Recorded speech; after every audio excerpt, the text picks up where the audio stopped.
Hello, hello, chat buns. How are all of you? Hello, hello, Ed. And yes, it is a lovely, lovely Tuesday. And I have a few things to say.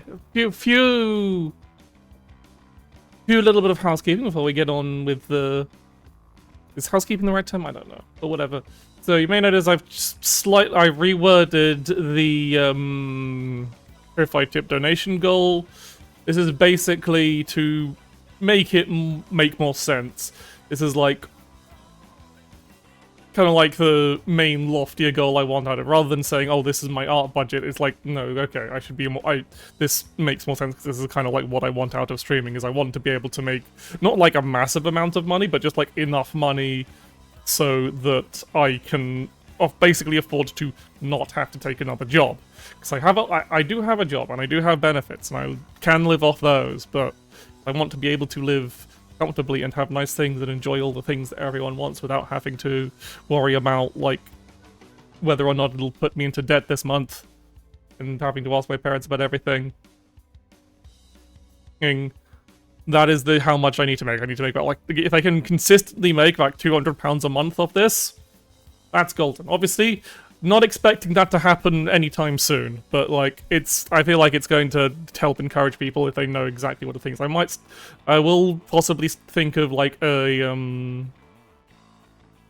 something to do if that goal gets met, but I just thought for now. It also means because I've also found the problem is once the initial kind of like hype of all the art stuff had kind of like died off, it was kind of being too restricted. And I was like, oh, I really want to commission this artist, but I don't quite have enough money in the budget, so now I'm like, okay, I'll just be sensible about it on my own terms. Rather than being beholden to a budget set by others. Yeah, I need to remember, also, this is just a personal failing, I do need to remember to post the last set of thank you doodles. That's still happening. If you donate at least £5 a month, you still get a thank you doodle. That's still happening. That's all done. But also it's hello Lily and hello Yeti as well.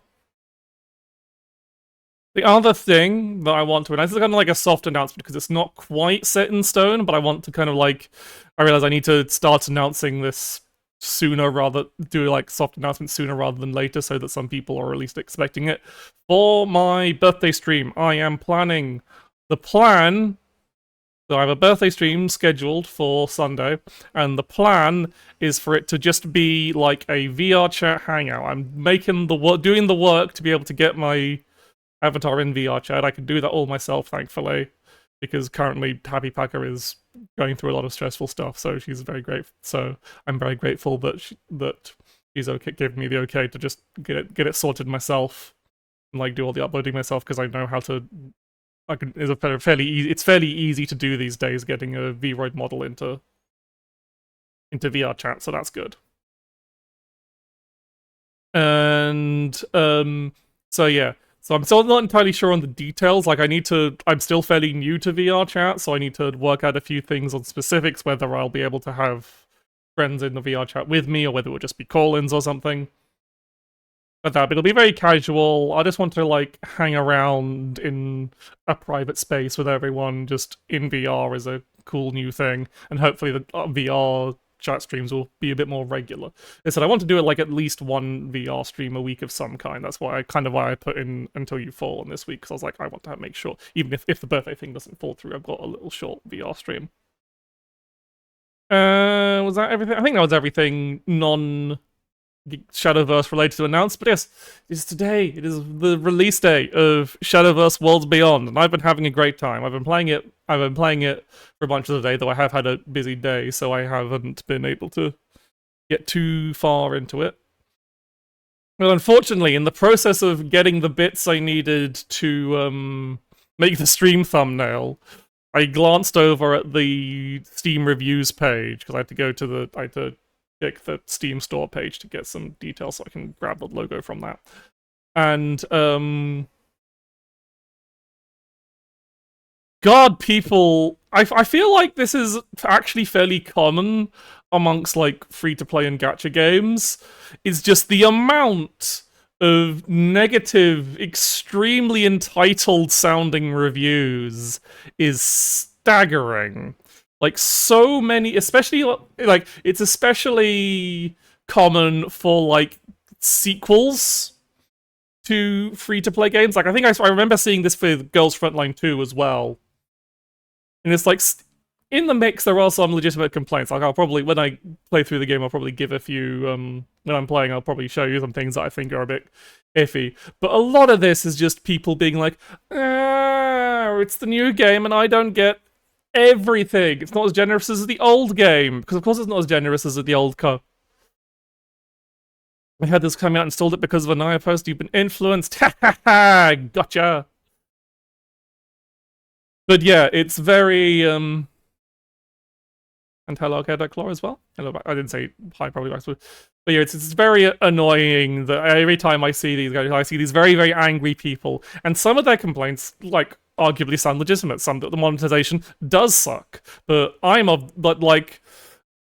would be more sympathetic to these people if I knew that they brought this kind of energy to anything that actually fucking mattered. Like, you know, these people, they're not going to...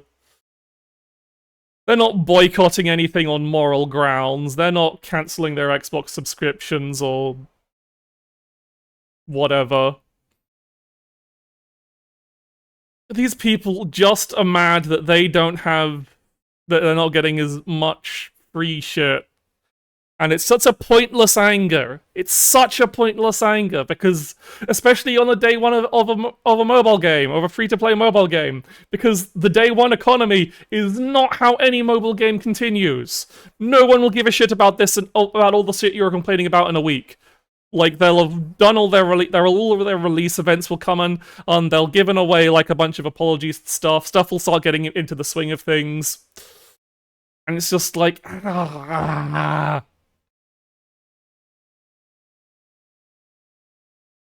yeah, like that's the thing, is like they're giving away I still think it's a decent amount of free stuff, but it's not the amount of free stuff that people who have been playing classic Shadowverse for the past couple of years have, because they came into the game when it was like 8 years fucking old, and they were handing out free shit like candy. I remember release Shadowverse. It was worse than this. Like, the only difference release Shadowverse had is, like, the card balance was kind of iffy, so you could make a really super cheap budget deck. Yeah, close to a decade now is classic Shadowverse. So, like, it's had the time to be generous. And people are like, oh, you can't vial cards if you have less than 3 copies. And it's like, but you get... You can't have a full collection and a full deck on day fucking 1. Ridiculous. But anyway, I decided to get all, like, my major ranting out of the way in the Blue Sky post, so why don't we play the game and enjoy it?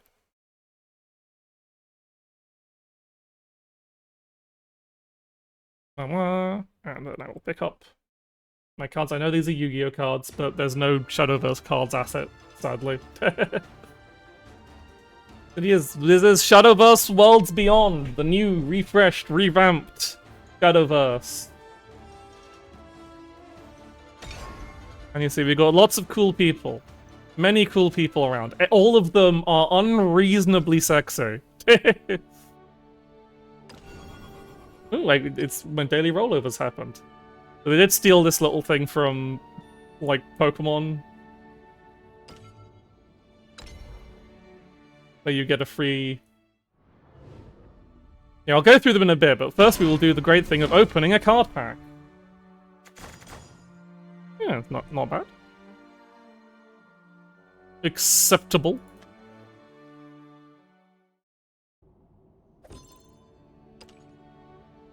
But yeah, you get a free card plat.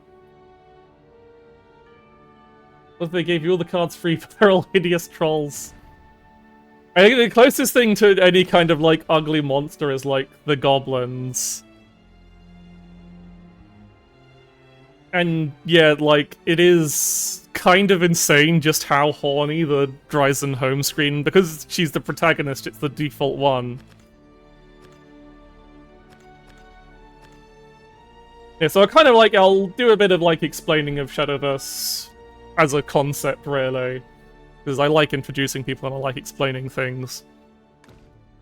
So, I guess I'll go through a practice match. But now that, yeah, I'd say this is definitely a great time to get into the game because it's new, the meta is relatively simple because there's only one set. And yeah, so I'll play with one of the default decks just to keep things simple. Simplest would be Swordcraft. I'll just kind of like give... This is a surprisingly not simple deck, but it's fine. So I kind of just like show off, and we'll fight Havencroft. You reckon with guys? Okay, as I said, it's free to play, so you might as well try it, and I would recommend against giving them money because I think all free-to-play games are a scam. But yeah, so it's a... kind of like the thing. So you've got your various classes, each represented by a leader, as you collect various bits, some of which is very heavily monetized. You do get different leaders, so maybe you don't want to be the big sexy monster, or the slutty old man. And, like, slim pickings for now, because the game just got launched, but you can get other leaders and stuff, but they've all got these beautiful live 2D models and everything.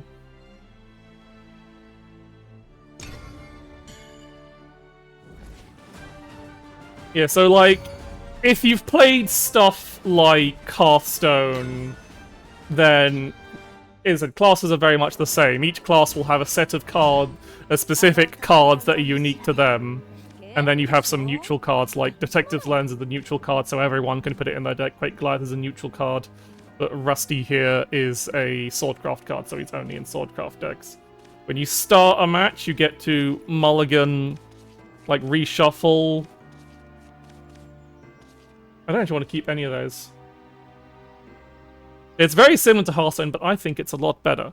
But you can shuffle any cards you don't want, so obviously, like, expensive cards. This is still a terrible hand, but it's okay, we're against a beginner AI, and they only have 10 health.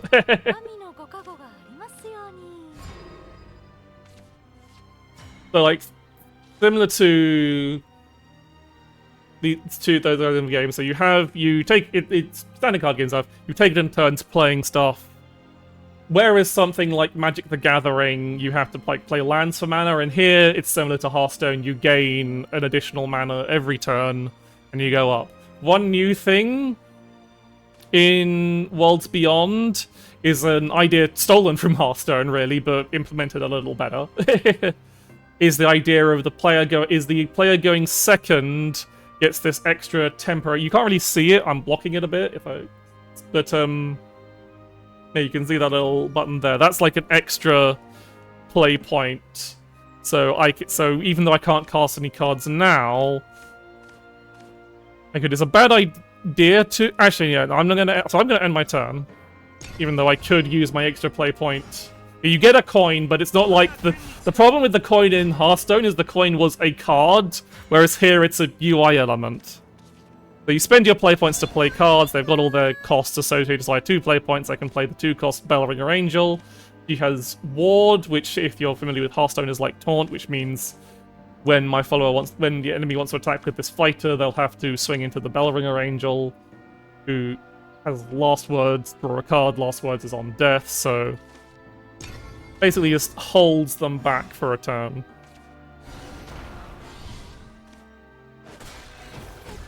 Amulets are cards with various effects that take up board space, like followers do, but they don't have stats, but they have lots of different effects. In Classic, you had an additional evolution point, and I'm going to use the extra play point system here. So I get my extra play point. Means I can, even though I've only got 3 total play points, I can play this 4-cost Quake Goliath, who's a big beefy 4/5 ward. And that'll look at my opponent. Yeah, one of the differences, it used to be that player going first would have 2 evolution points, and we'll explain evolution now. and the player going second would have 3. Okay. And also the player going second gets to evolve first, but that's been the same since before. So given what I have, I want to go this. So I'll play Ariat Lux Ranger because he's got an evolve effect. We've also got super evolve, but we'll come to that later.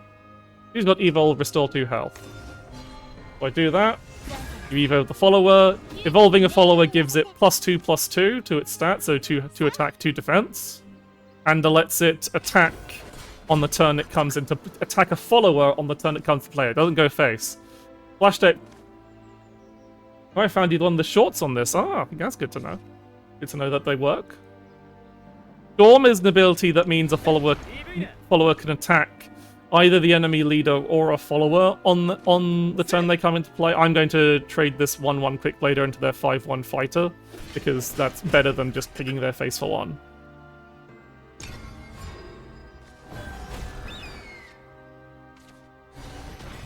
I said one difference, again, another difference for people who played classic Shadowverse is Evolve is no longer, the stat gain on Evolve is no longer card specific. It used to be different cards would get different stats on Evolve, like +2/+2 was the standard, but some would have different effects. But in Worlds Beyond, evolving is always +2/+2.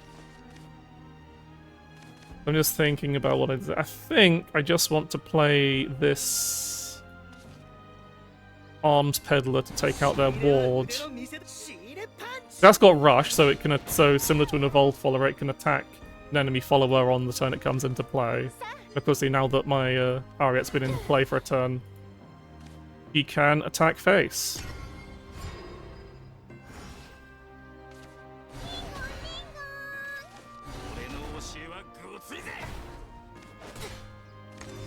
That would be... So that's kind of scary. This guy's got an evolve effect that he banishes an enemy follower when he evolves, so he's able to clean out the... He can clear out my board pretty nastily. I want to super evolve, but I don't really have any good cards to do it. I know I can do this. So first of all, we play Arms Peddler to clear out their Bellringer Angel because we need to get rid of the ward. Then we play our Bellringer Angel, and we will super evolve her. So you have evolution points and super evolution points. You can only do either evolve once, so now that I've super evolved, I can't regular evolve, and if I have regular evolved, the same would be true vice versa. So, apart from making the card look a lot nicer, super evolve gives +3 rather than +2. It triggers both evolve and super evolve effects. And when a super evolve, and like an evolved follower can attack normally, when a super evolved follower attacks, it doesn't take damage on your turn. Super evolved, well, it's mostly super evolved followers don't take damage or get destroyed by effects on your turn, so they're very powerful.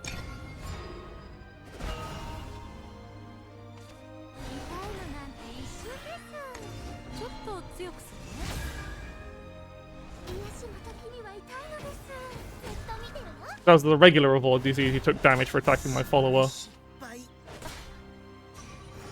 I am in a spot of bother, though. Oh, by the way, another difference from Hearthstone is the free play point you get for going second. You get another. It gets refreshed. You don't get another one. It gets refreshed by turn 6 on turn 6. So if you haven't spent it, you don't get a new one, but if you spent it, you do get a new one, and that obviously enables you to do more cool plays in the late game. So I am just debating what my best course of action is to deal with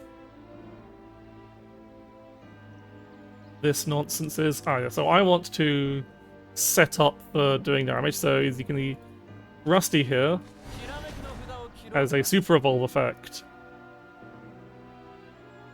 If you super evolve him,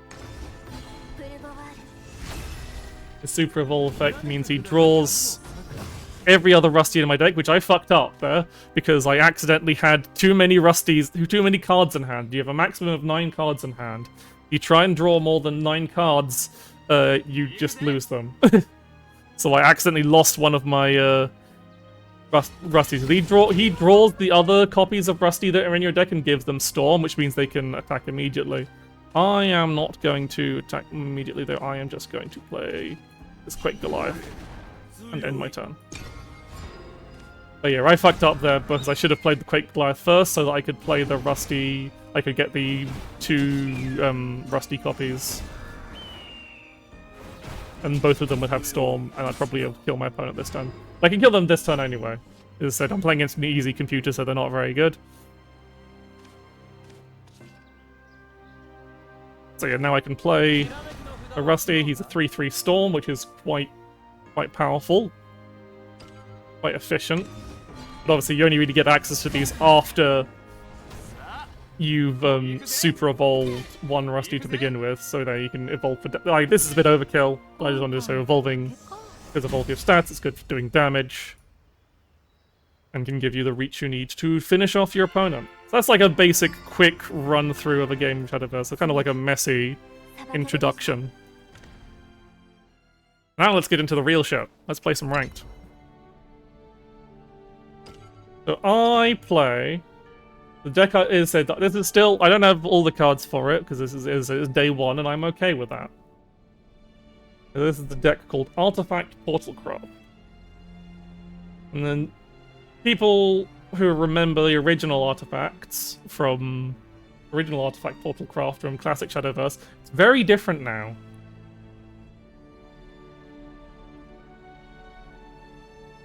And we'll start by going with one of the basic cards. So instead of originally how artifacts were originally done is they were powerful cards that you cost-efficient cards that you put into your deck, and then you used various effects to draw them out of your deck. And they had to iterate a bit on this because this ended up being really, really clunky and really, really awkward and really hard to balance. There was a lot of period where Artifact was either like really terrible or oppressively overpowered. Good. And so they did a lot of different things, but now it's a fresh start, new Artifact Portal. It's completely different, but it is a lot of fun. So now how Artifact Portal works in this is you have cards that put... Actually, I'll go with a different one. This is a more important one because it shows both of them. You have a card that either puts a Gear of Ambition or a Gear of Remembrance in the hand. These are the only artifacts that cards in your deck will add, and for now anyway. We don't know how, as I said, it's only the first set, things might change over time. And what you do with these gear is whilst they cost 1 play point, they can't actually be played. But what you do with them is fuse them, and fusing them is basically sacrificing one card to strengthen another. And the effects vary depending on the card. And it's usually the card you're fusing to. Cards don't usually have an effect when they're fused to something. So for this case, for the Gears case, both of them need to be fused with an Artifact Amulet. And the only Artifact Amulets are the 2 Gears. Which is, again, the Gear of Ambition and the Gear of Remembrance. And each of those fuse into a different artifact. They fuse into an artifact creature. Gear of Ambition fuses into Striker Artifact, which is a 3 play point 5/1 rush. And Gear of Remembrance fuses into a Fortified Artifact, which is a 3 play point 1/5 ward. Which are both pretty fine. But so far nothing special. But you'll see that they also have a fuse ability, and this is where things start getting a bit more complicated. So when you fuse to either the Striker or the Defender, they both have the same effect. They turn into a different artifact depending on the total cost of cards fused with it. And again, you can only fuse artifact cards. And so you can either, if you fuse total cost 1, which would be a gear, because that's the only 1 cost artifact you can get, you get Ominous Artifact Alpha. If you fuse 2, which would be 2 gears, because the next tier up of artifact costs 3, then you get Ominous Artifact Beta. Or 3 or more, You get Ominous Artifact Gamma, Theta, I don't know. I can't remember my Greek letters. Sorry, physics. Sorry, my physics teachers of the past.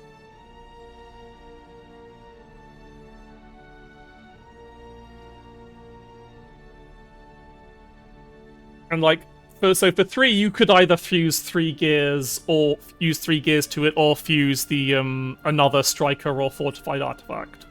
Again, for both striker and fortified artifact fuse into the same thing, so it doesn't really matter. It's only like, which of these do you want in hand? Usually the striker is the better choice because it's usually better to have removal than a 1-5 ward. That can depend greatly on what you're playing against. Now we move on to the next tier of artifacts, the Ominous Artifacts. Now these are all 5 play point artifacts that have various effects at end of turn. So Alpha is restore 3 defense to your leader, so you heal for 3. Beta is you deal 3 damage to the enemy leader and is a 4/4. And Beta Gamma, I forget, is deal 3 damage to all enemy followers. So this is a very good board. So this is your board clear one. It's a 5/3. So you can see they kind of like shuffle the stats up and down. And you can see with Alpha, you can fuse. This is a very specific fusion where you fuse specifically Artifact Beta and Artifact and the 2 other Ominous Artifacts, I'll say to keep shows, to make Masterwork Artifact Omega. And if you look at the general art of the Ominous Artifacts together, you can probably guess what Masterwork Artifact might look like. Because it's a goddamn Gundam. I mean, I guess, like, because of the way it's made of, like, smaller robots, it's more Voltron, but, I don't know, the art style just screams, like, super over-designed Gundam. So this is kind of like your end game card. This is what you use to close out a game as Artifact Portal. You're working to assemble this and play it on turn 10 and win the game at that point. Because it is a 10 play point, 10-10, N, with Storm, so it can attack the opponent's face immediately. Ward, so that even if your opponent's alive, they still have to get through it. And Aura, which means they cannot target it with spells or with anything. They cannot target it with anything that targets. Like, if you've played Magic the Gathering, this is similar to Hexproof. And also, it does a fanfare of dealing 5 damage to all enemy followers and healing you for 5. So a very, very powerful card. It is your finisher, but you do have to assemble it out of parts. And in the process of assembling that part out of parts, you do also need to survive. And like you've got a lot of cards that add these gears into your hand, and for some reason, not that I'm complaining, I'm very happy with it. There are a lot of cute girls. Games just said, yeah, you want to do mecha building, cute girl deck. Every single like follower that puts gears into your hand are girls, and I'm like, sure. Even your removal is it's got a scantily clad woman on it.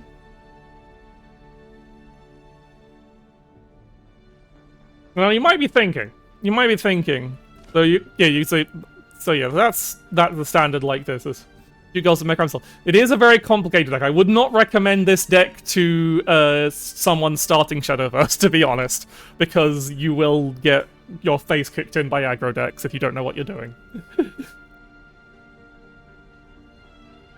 But one question you might be thinking, well, if I'm fusing, because you need to keep your cards in hand to fuse them. If you put them on the field, you cannot fuse to them, and also they will die. Yeah, this is probably the most complicated deck to start out with. Maybe Runecraft might be more complicated. Might be thinking, oh, but I want to play my Ominous Artifacts. I don't want to hold them on my... but I want to have my Masterwork Artifact. But you're saying I have to hold these good cards in my hand to have a win con? That is where we have some other cards. Not you. Oops, I need to view the deck again. Oops. That is where we have cards like Doomright Resurgence, where you select 2 artifact followers in your hand that cost 5 or less, and you summon a copy of each. This specific card, the copies will die at the end of the turn because it does summon 2 for 5. It's pretty good value. But that also means they're disposable. And can be a pain in the ass to your opponent. So you use cards that you also got Alouette, whose Evolve ability summons a permanent copy of one of your 5 or less cost artifacts. And one of your kind of like earlier finisher, which is Ralmir. It's a big 8/8. And you pick 3 of them and summons a permanent copy. And she also has a super evolve to buff your entire artifact board by +1/+1. Which is quite spicy. And like generally you'd get you use that to get like your full suite of ominous artifacts.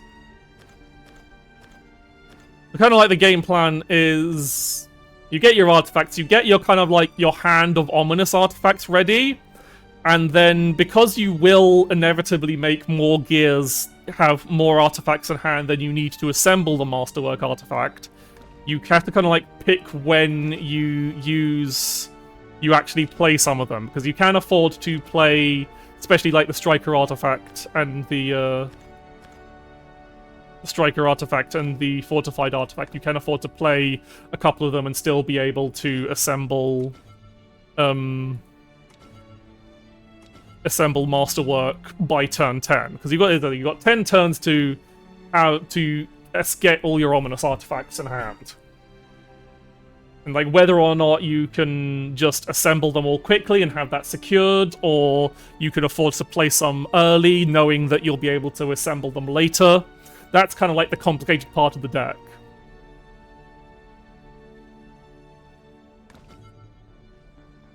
So I'll show you a couple of ranked games just to show what real games is, and maybe we'll win. It's very early days, so no one really knows what the meta is. A lot of people are just playing aggro because that's the easiest deck to play. Because you just, like, overwhelm someone before they even know what they're doing. I hadn't clicked start battle. I was wondering why it was taking so long. Okay,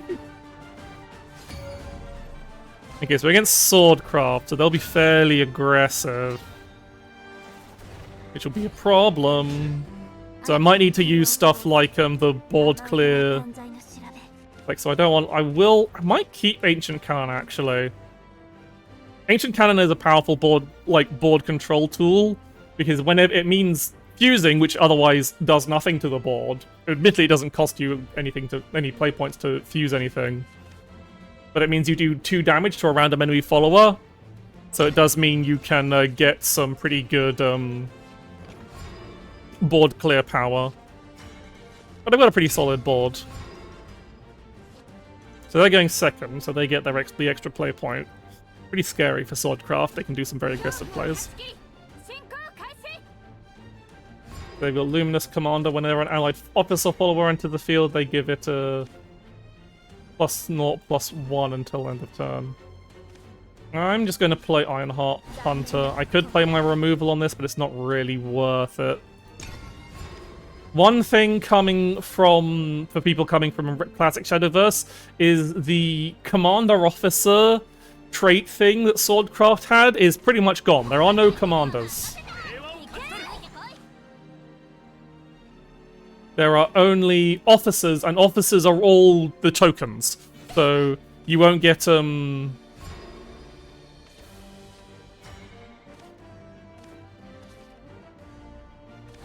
So you won't get don't have officers you can put into your deck. You just have officers that are generated by other cards. Anyway, I need to focus on keeping their board down. Otherwise they will beat the shit out of me before I can do anything.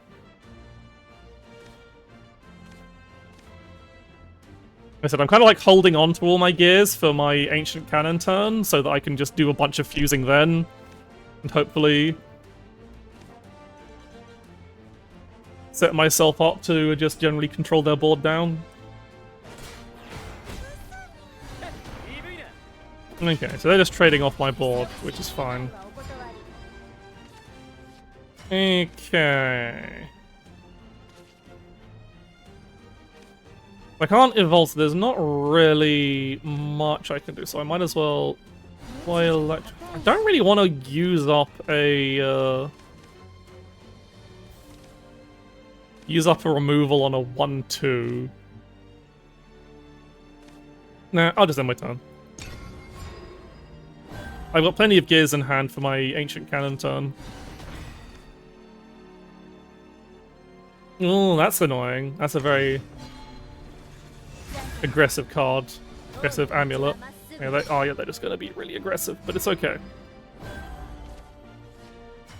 Okay, so now that we've saved up all our gears, I think I do want to make just one ward.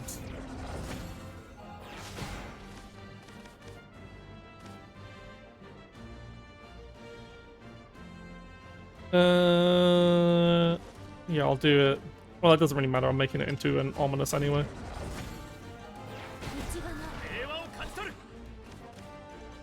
It's not efficient, but again, I just really don't want to let them continue the board. Hello, Ashen Knight. Welcome.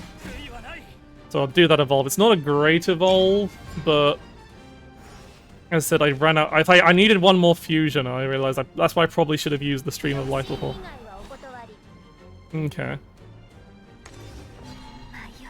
But basically, yeah, they're doing lots of summon lots of board cards and getting a lot of stats out of these ancestral crowns. And now they have a very wide board, which makes me quite sad. You play Runecraft? Nice.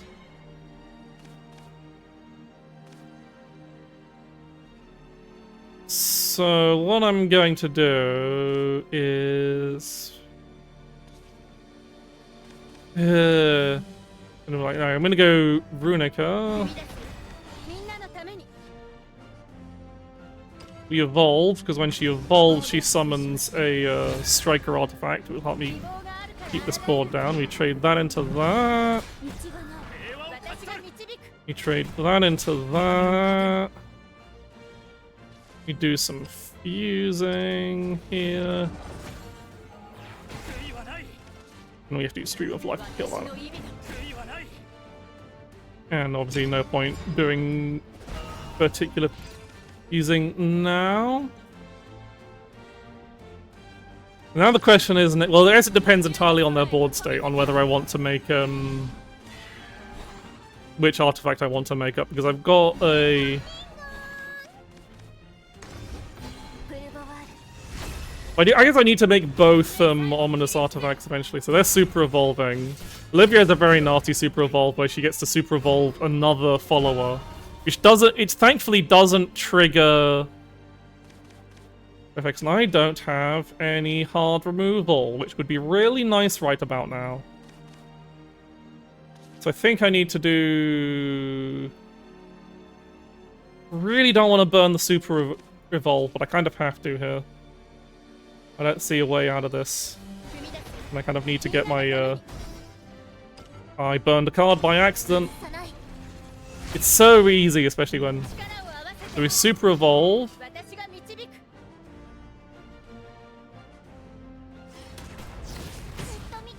Take out that.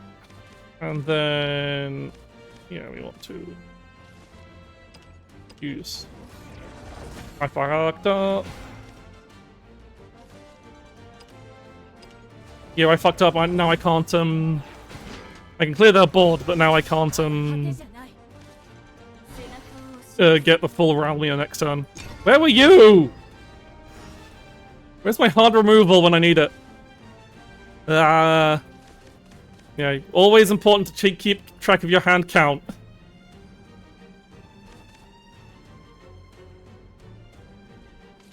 So this is unoptimal, because it means if I Ralmia this turn, I only get 2 artifacts. And I'm going to have to Ralmia this turn.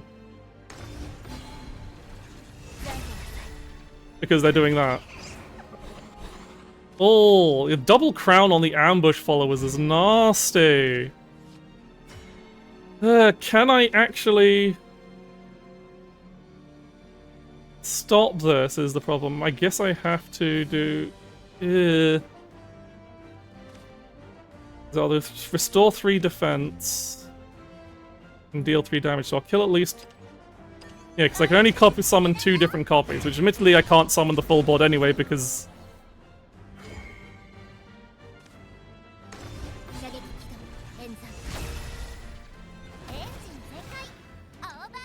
So I can't kill their 7/6 because it's got ambush, which means I can't attack it. But at least the this will clear out the 4/3 and I'll heal. So this should keep me alive for now.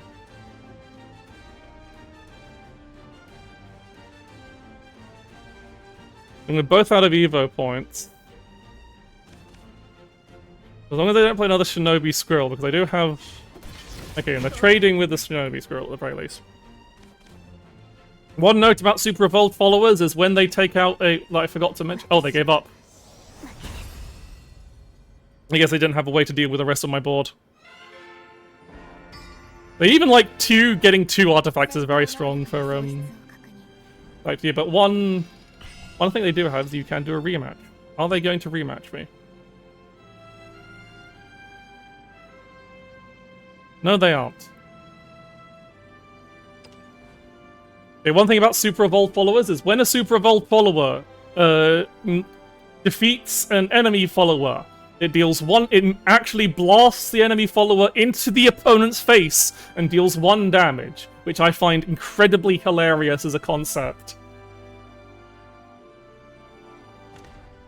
But anyway, since this is more of a showcase thing, we get to look at all the shiny things. So I get day 2. It's about sending a message. Also, it's about like just getting you to have a decent amount of aggression. There's a lot of ways to ping opponents down because there aren't any. Let me get my. What? Okay, here is one problem I do have with with Shadowverse Worlds Beyond. This is where I get to have a little gripe on. So it's got a battle pass. That sucks. Battle passes suck. They're a scam. But at least in the original Shadowverse, I'm not going to tell you to buy the battle pass so you can get the evil twink. But in the previous Shadowverse, previously, whenever there was a battle pass, there would be 2 alt art cards.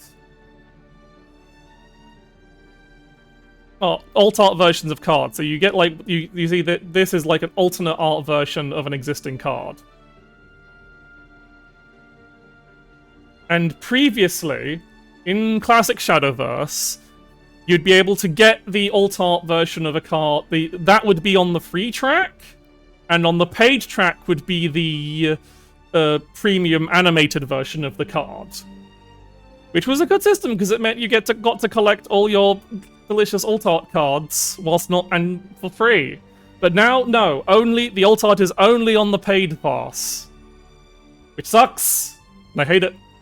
She is so cute. Especially, like...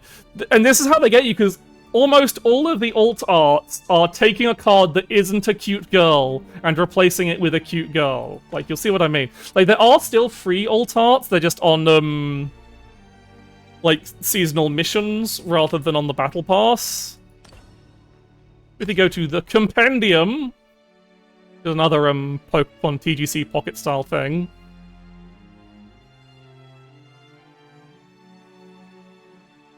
Can you not actually... Okay, the Compendium's actually kind of rubbish for finding cards. But I might as well show it off. Yeah, this is the Compendium. Where you can see all the cards you've collected in the set. And all the ones you're missing. Right, where's Swordcraft?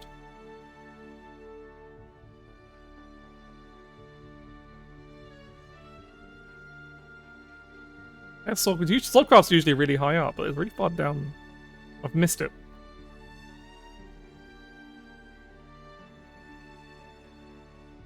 Have I missed it? I'm going insane. Where the fuck is... There's Swordcraft.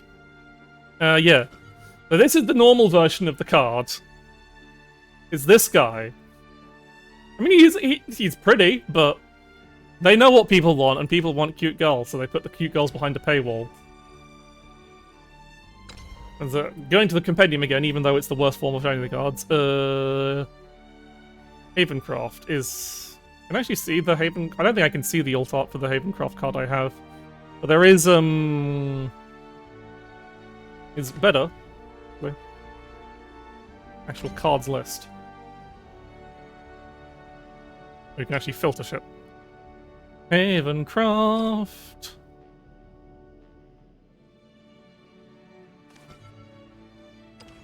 But yeah, there's also how they slightly done alt art cards differently. Is it used to be alt art cards were basically separate cards, but now there's just like a skin you can apply to the cards you have, which means you don't get them for free anymore. Which is, it also means they can do more alt arts of like cards of higher rarity.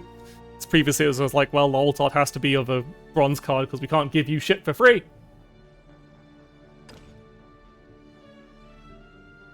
It was so they still give alt arts, but just like, so I have this Serene Sanctuary where it's inside and you've got the pretty nun lady, rather than just a very nice picture of a building. It's a very nice picture of a building though, so it's got that going for it.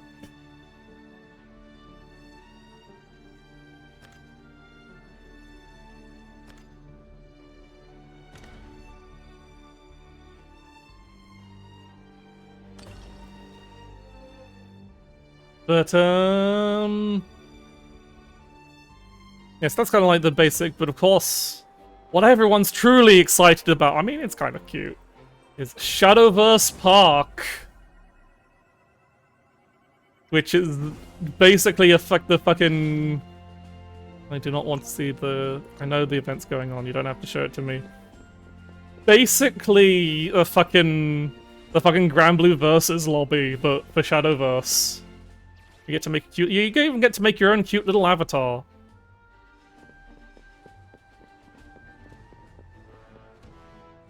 And I think this is actually pretty cool. Is there's a special table where the matches are broadcast onto the big screens all over the place. You can see it's like, obviously to save some space, it's a limited animation graphics. You go and you can have a look at the screen properly. And you can spectate properly, of course, as well. I just think it's cute that you can just check in on this match. Like, so you've got Artifact Portal versus Havencroft. I don't know who's on which side. I can't remember which side corresponds to what, but they're on a 7-match win streak, so they've been up there a while. Yeah, I made me.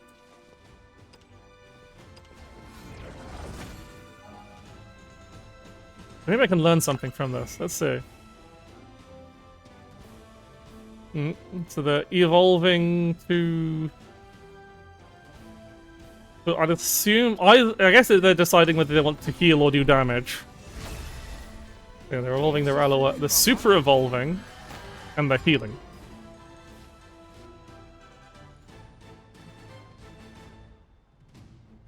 But yeah, so that's a really cool feature, I think. But yeah, it's got like fucking tables that you can just have matches with people. Albert's here!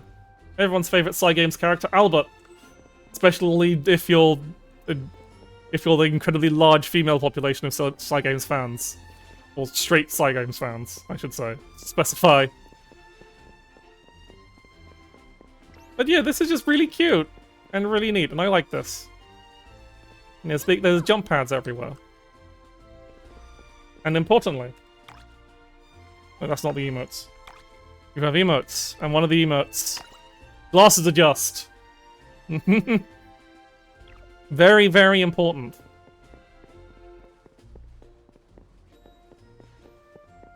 As expected, there's a bunch of premium decoration shit, and like, you can get skins of the various characters. Look, they got adverts for it, because of course they have.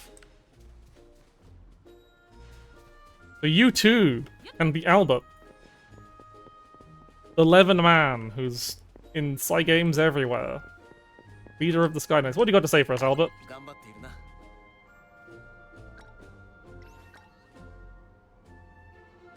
Thank you, Albert. I've already done all of those. I don't think I'd ever actually talked to him before.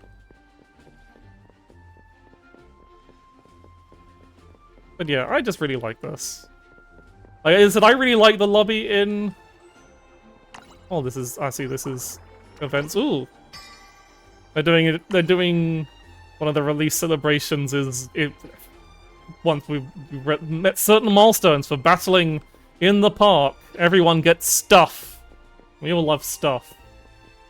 I think that that just unlocked that. Yeah, that just gave us the crappy t-shirts. And even then, there's also a gacha. So just random minor shit, like vials, which you use to make specific card. Like, yeah, if you want a specific card, you use vials to craft them, because there is no trading in these kinds of games.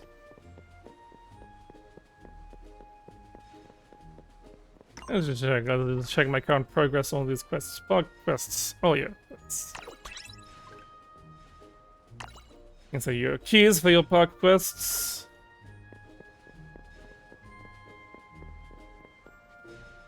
And also, I'm just going to go quickly into settings. I realize there's streamer mode. I should at least be done on streamer mode. I should be considerate of others.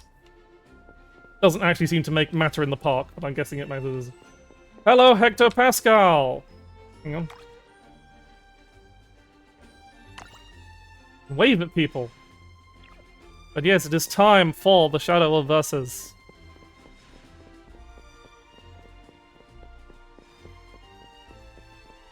But as you can see, you get other quests, and you get a quest to sit down. You can just sit down at the table.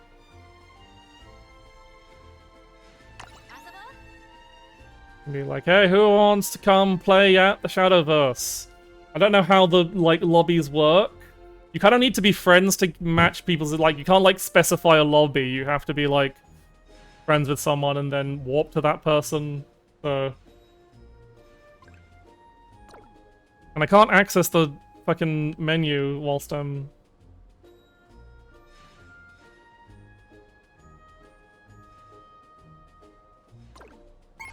Oh, no, yeah, found it. This is a nice thing, is people can just, like, go into quick matches and just teleport to an empty table. We'll pick Artifact Portal Craft again. Ready up. Well, so this is an entirely casual, unranked match, so we might just be beating up someone with a basic deck. And they've got the dub, but they have been lucky enough to get the Daria rune graph against, so...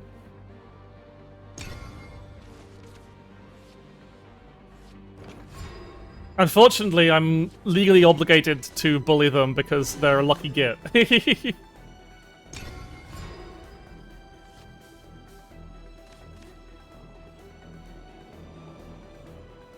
So you got the Daria leader. Oh, okay, so they're being aggressive with their extra play point to play a 2-2. And so they're playing Earth Sigil rune, I see. That's pretty good. Earth Sigil's a much more aggressive variety of rune that's mostly about generating Earth Sigils. These, when you see, like, it's got an Earth Sigil count. And using that to mostly just generate cheap 3/3s, 3/3 wards. So because I'm going to I'm actually going to start fusing now, partially because I don't have a thing in hand, but also because I'm going to probably play the Seraphic Tidings next turn. I need the card draw, but they're going to summon a golem, so I probably need to. Yeah. Oh no, that's a better play here. Just want to. I just want to have my options open. I'm actually going to knock that down to 1. I'm a bit on the back foot here. It's not a great start, but I can live. Oh no, I forgot about Mr. Board Clear Man. I probably should have him in the deck. This is a neutral card.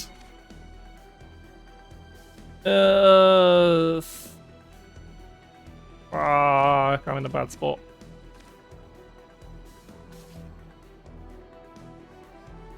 None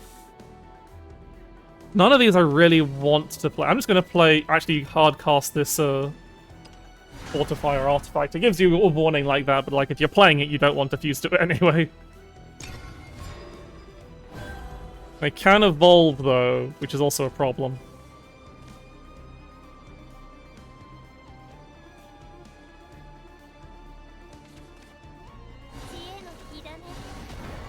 They just gain, but they're not. At least they're not like making a board. So this is coming to play, and they're evolving him to clear out my Fortifier artifact. Are they still? It doesn't quite clear it out actually. The Apollo is a neutral card. He's a 3-play .12 that playing that ward artifact was pretty good because it made them have to do a very awkward play. So I'm going to go for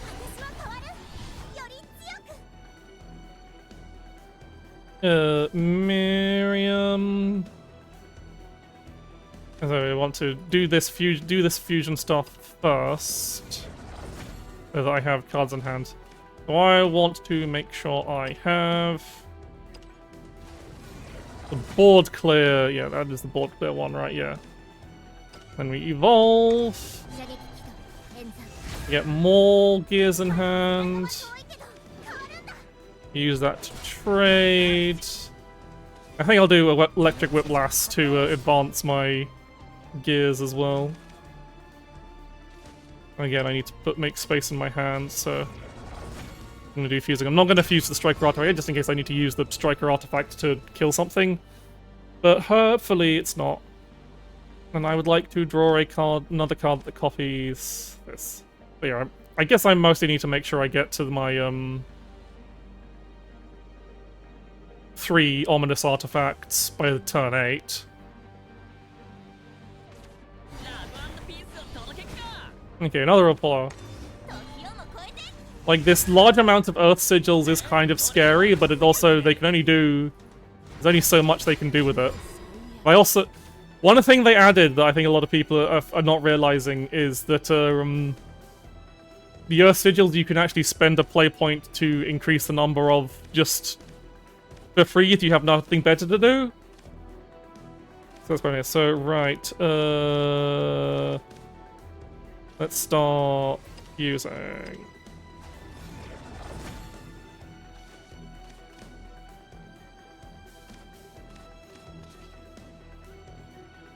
I want to say, so we want to do that, just to get her into play, and hopefully they'll kill her. You evolve Bellringer Angel to draw a card, and also not actually be able to deal with her follower, because I forgot that he's only, he doesn't actually have any stats. But honestly, I'm not too fussed about this guy being a 3-3. So I might, and I can't, like, do this anyway, so yeah, I'm just gonna... I think there's no point attacking. Might as well leave Leia healthy, because it means then... And so the worst case this turn is they remove my stuff. I'm still only taking like 3 damage. What do you do? Fanfare, draw 2 cards. Evolve Spell Boost. This seems like a bit of a hodgepodge deck. That's not a card you usually put in, they have a board clear. Okay, so I have too many cards in hand. But that's fine, I didn't lose out too much. And the only problem is I don't quite have...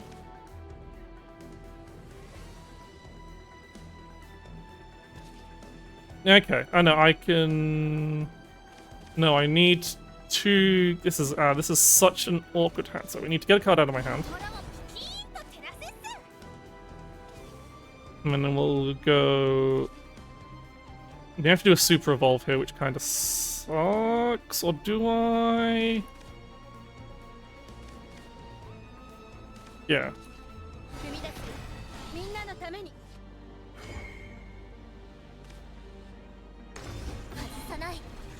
Do super evolve, which triggers normal evolve abilities as well, which is quite nice. Doesn't really matter which of these we attack because this guy's going to die anyway, but we do need to just deal with their board.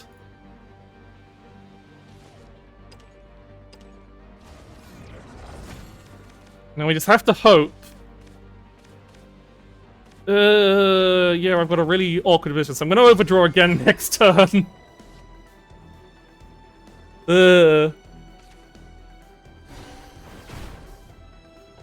Only for 3. What are you doing? Okay. That's good. Like, again, I'm going to overdraw, but as long as I don't overdraw anything too bad, I'll be set up for my super fancy... Okay, that wasn't too bad. So we need to... Because, yeah, we've got alpha and gamma. We need beta. To fuse our 2 gears to the fortifier. Get ominous artifact beta, and then we play Oralmia. Get the full set out!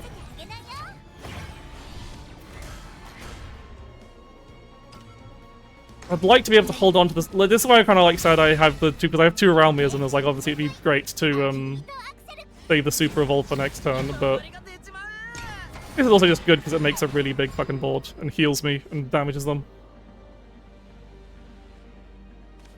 So hopefully Earthright doesn't have too much that can do like a big board clear. They do have some of their spell boost cards, so they might be able to. If they have another one of the guy they just played, then I think he does really Mysterious Job. Yeah. They've spell boosted him to 6, they can clear my board. But again, if they clear my board and they're not presenting too much of a threat on their own, I can just play the second Realmia and just not have the super evolve. Which is less than ideal, but it still like puts a lot of pressure on them.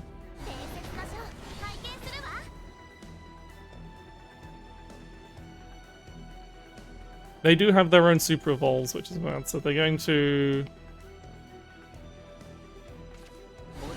What do you do? Gain an Earth Sigil, that's nothing.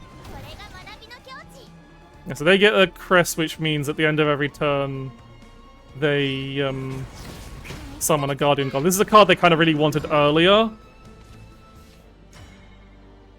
Okay, can I just... I think I can just kill them this turn. I don't think I have to...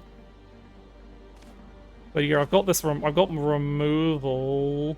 Yeah, I literally have 15 damage on the board. I just need to remove their ward and just punch them in the face. No point being fancy about it.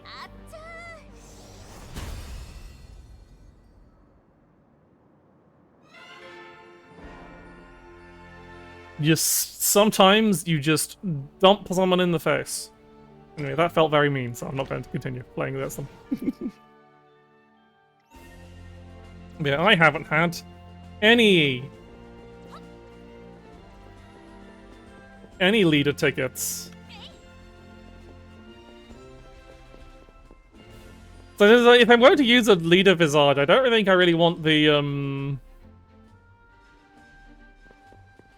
want any of the ones that are actually in the package. I think you get one for free. I think the Horizon one is that from doing story mode? I don't think I saw it in the ticket selection. So I assume it's from, because I haven't finished the story mode yet. So it's just it's a bit plain, but I like the... That is an unfortunate name. Let us not focus too much on some of the names we see around here. It's unfortunate. Hang on. I have a...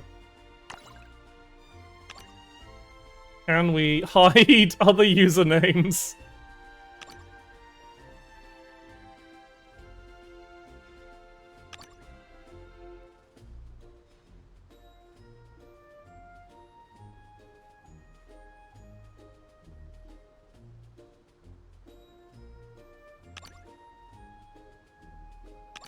There's no way to just hide other people's usernames. Apparently not.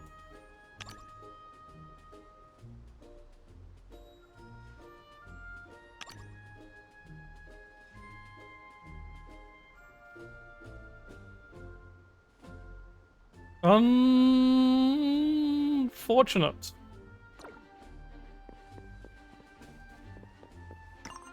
Best stuff. Oh, we completed. Yeah, that's our daily mission. Gets us another key. I won't bother using it yet. I've already opened the chest on stream. I think I know how to do, like, users. If I go to my room, I think I can make a code that allows other people to join, I think.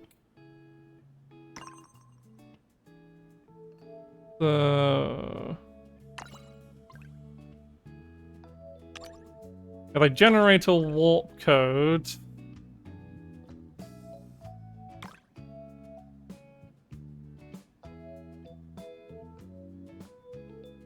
I just want to test this out. So if someone uses that...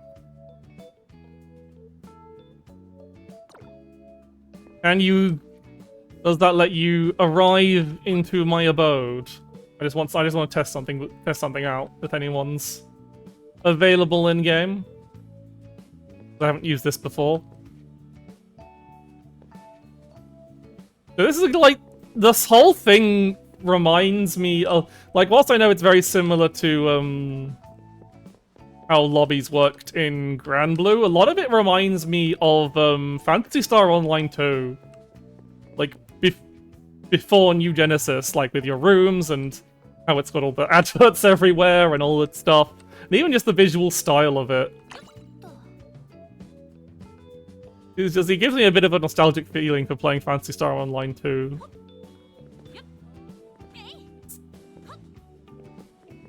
You even got, like, guild dungeons. So I don't know if I'll set up a guild or see if someone else is making a VTuber guild. I don't know, like... I don't know any of my other friend group that are as big into Shadowverse, like VTuber friend group are as big into Shadowverse as me, so I don't know. I probably will fall onto me to make a guild. If you're gonna start that. I need to know enough that there's enough people, so I might put a call out for it after stream.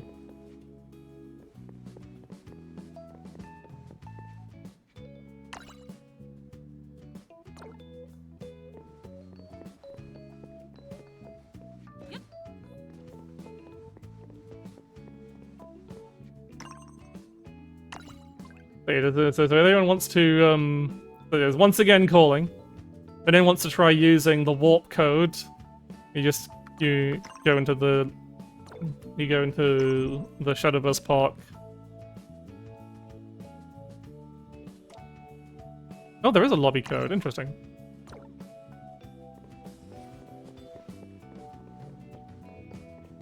Maybe that'll be easier then. But I wanted to see if this works.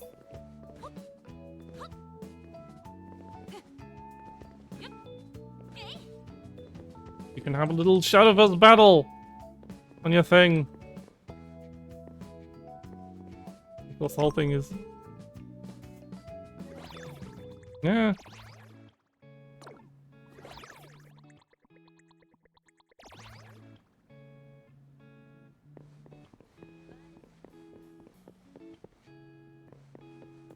I thought I heard like someone come in, but then is... Because yeah, the main thing I just want to know is do you have to be on the friends list to enter someone's room, or can they invite you in via the warp code?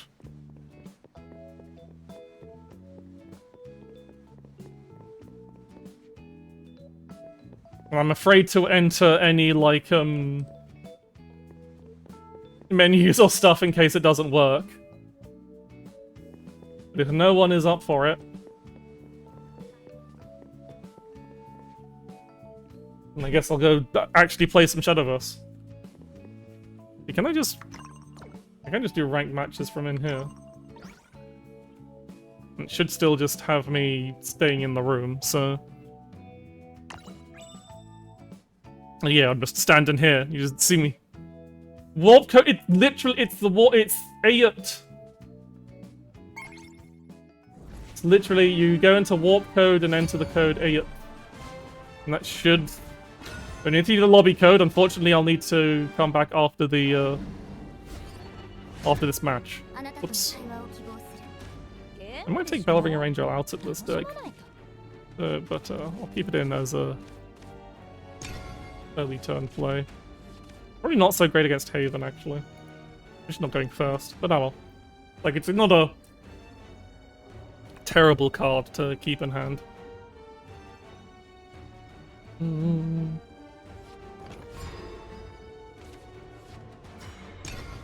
under any circumstances.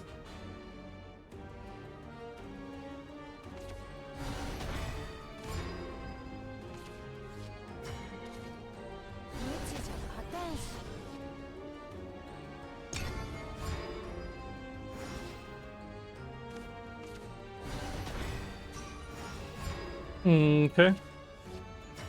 So I just want to draw cards.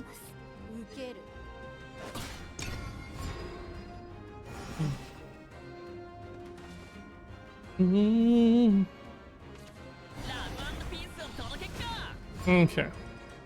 You can do that. That's fine. I don't care. Right.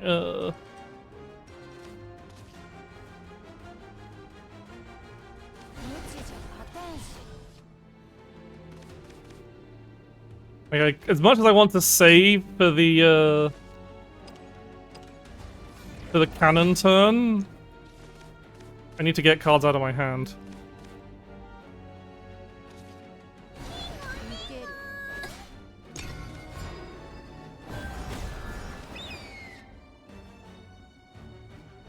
Hopefully, this Bellringer Angel.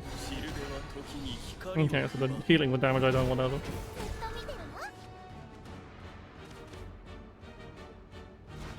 Okay, they're just going for the face, that's fine. Kind of annoying. Don't really have a great place here.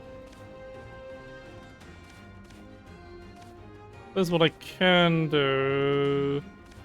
No, because I need another thing to do the thing I want to do. This is annoying. Very annoying setup. I guess for now, I will play this to get this set up. And then fuse this. Okay, and that killed that. And then we'll just take out you. He's just a 2-3. It's not really worth burning an Evo to deal with him, I think.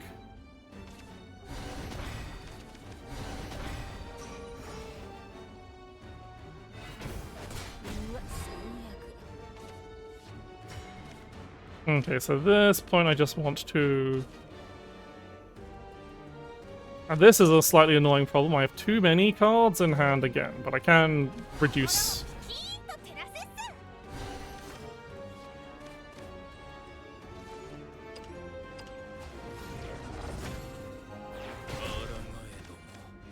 There we go.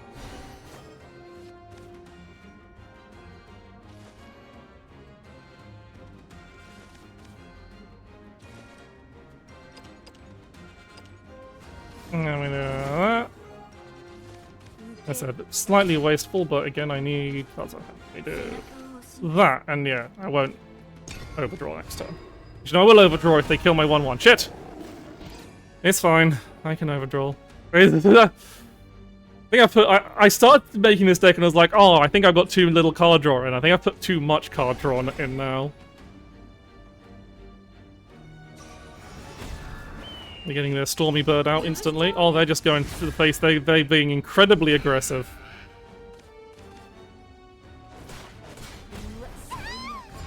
Okay, that's actually pretty good, because that means I don't overdraw. Ooh, that's very good to get here. So I want to...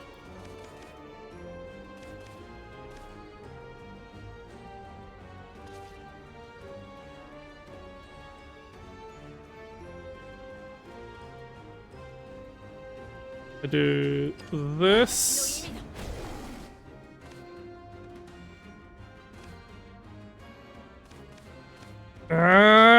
Too many goddamn cards in hand. I need to do this because I'm burning.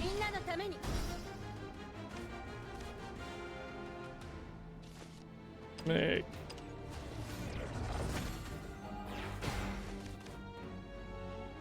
Evolve, otherwise I'm running out of Evo points.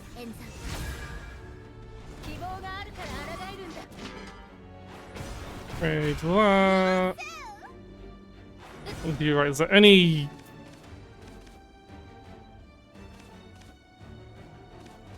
I need... Yeah, no, I can't. I can't play enough cards. Oh, I've screwed myself. Okay, I think I need to take the, some of this card draw out.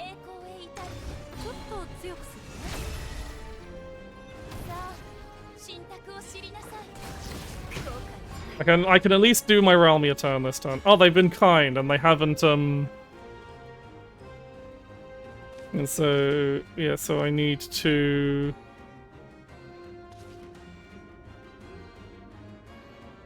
Bullet from...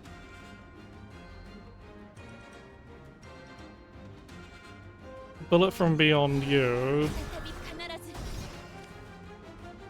Oh, that means I can't do Realmia, but that's fine.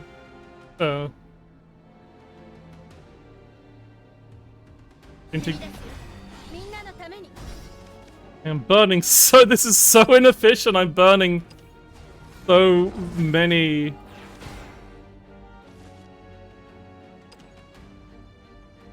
fucking artifacts, but...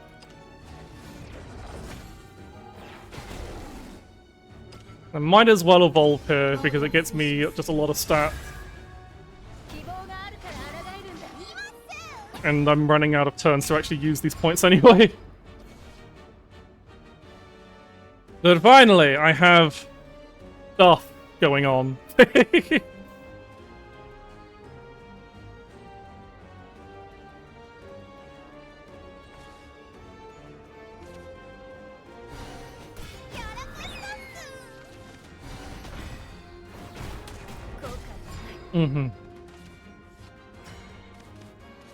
I summoned the Dark Digits in attack mode.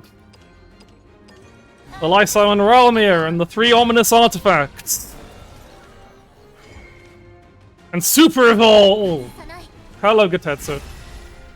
And I play Blue Eyes White Dragon because there's no Shadowverse card asset for this. How goes the card games? Card games going. That's Jan! That's bad! It's the one thing I really did not want to see. Okay, so I can't really afford to play... That's annoying, I can't really afford to play the, thing, but it's like, the thing is, it doesn't give rush.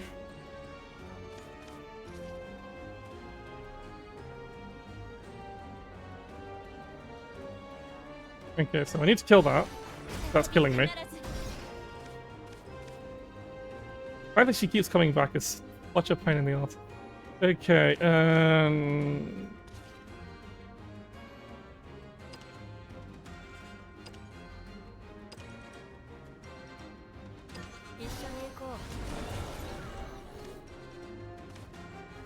this is such a bad Super Evolve. But it needs to be done, otherwise I'm dead.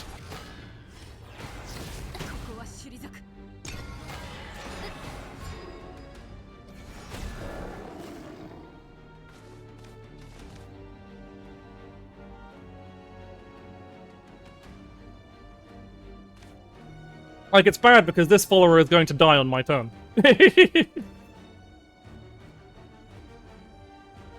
Or dies at the end of the opponent's turn, so it ignores the thing. The healing. They're not doing much of anything else, which gives me the space, which thankfully gives me the breathing room to play Big Mr. Screw You. They're just going like, well, if your board's going to kill itself, I don't need to deal with your board. But, importantly, you get to summon... Like, that doesn't matter. Summon Masterwork Artifact Omega! And hopefully they can't deal with it. They do have Lapis Shining Seraph. They do have a lot of answers, and I have no more gas. But if I didn't do that, I was in a very bad spot.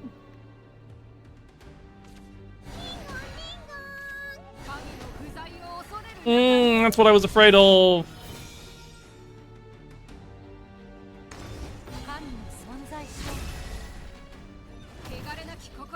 As I was like, please don't have another Jean. Do I have any way of surviving here? I don't.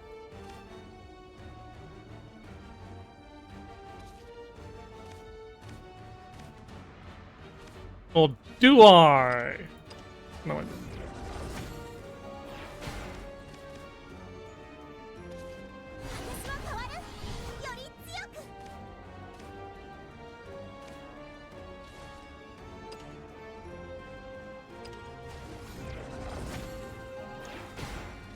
No, I don't.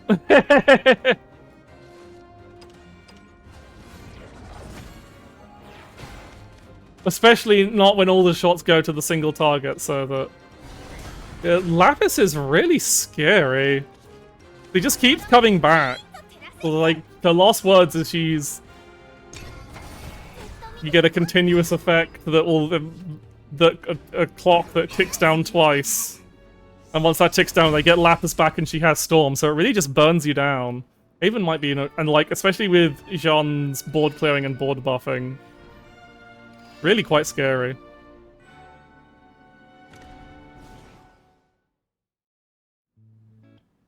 So yeah, did the lobby code not work yet, eh?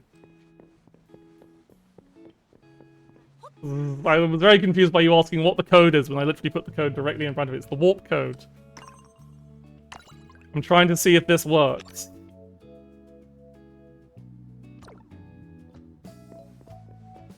Yeah. You don't have the game! Why did you ask then? Why did you ask it? You sorry.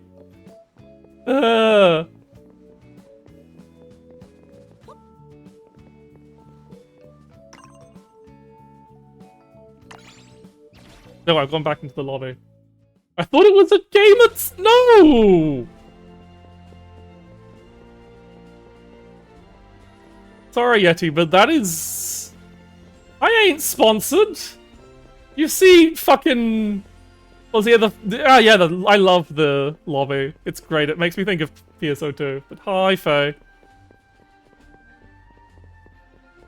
Yeah, I guess I'll try it out last time. Putting that Champion's Road tech to work, yeah.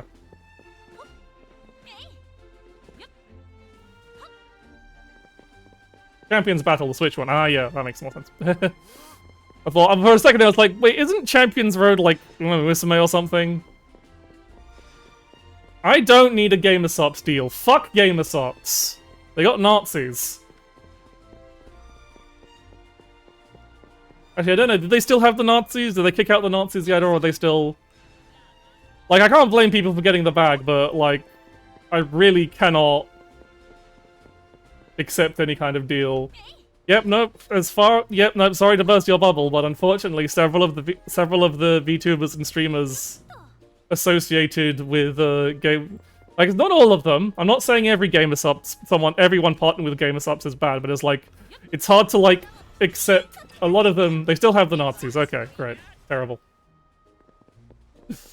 But yeah, like as I said, a lot of the people I know the friends I know who got Gamersop's deals were like got there obviously before they were aware of these, like the whole, and so it's like very obvious, like you gotta get the money, and so yeah, I can't really blame them, but it's like it's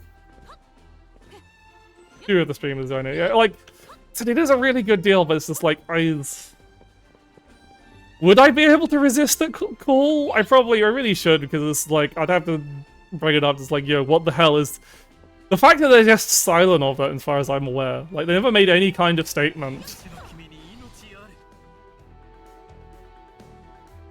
So it's just like... Yeah, it's just a whole shitty situation. And obviously I'm not saying don't go to everyone who's got a Gamersop deal and say, you shouldn't be doing this, but it's like, it sucks. You can't get sponsored by shit anymore.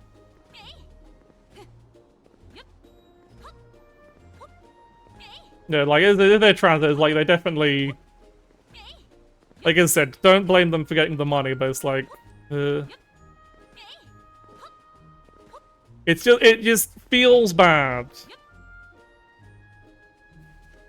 It'd be feeling it basically. You get hired for you get hired for a job, and you find out that someone in the office space has really awful views, and then you're like, do I quit? Because if I quit, I need money to live. And like, if they offer you a job deal, if you're not in there and they offer you a job deal, and it's like, this is a lot of money, and we need money to live. So I don't blame people, but it sucks. I can't honestly say if I'd like be able to resist it, but it's just like, it is money. But if you think I need money, and you think you want to help me not have to search for a job, possibly working for or with awful people, nudge nudge, wink wink, dono link on screen.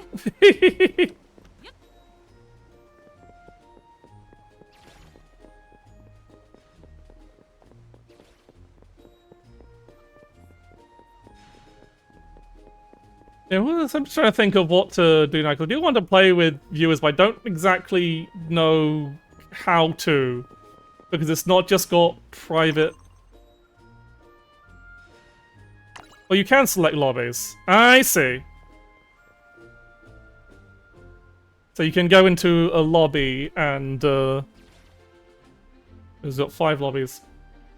Someone win the lobby. Yeah, give me $1 million. That'd be grand. I don't know. Actually, that'd be more than a grand. That'd be. What's that? It's 1,000, so 1,000 grand. Ah. Like I was about to say, oh, but that would game is good, game is fun. People are review bombing it because it doesn't hand you literally everything. Like, I mean, there's legitimate complaints about monetization and stuff, but it's like the way people are talking about it. Yeah, you know, they're just being babies about it. So just don't look at the Steam reviews. But the people review bombing don't stand for anything.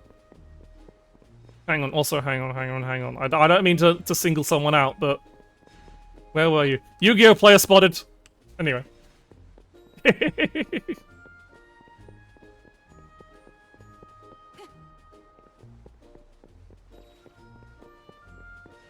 Alright, what I need to do is adjust my deck. So, well, what I've been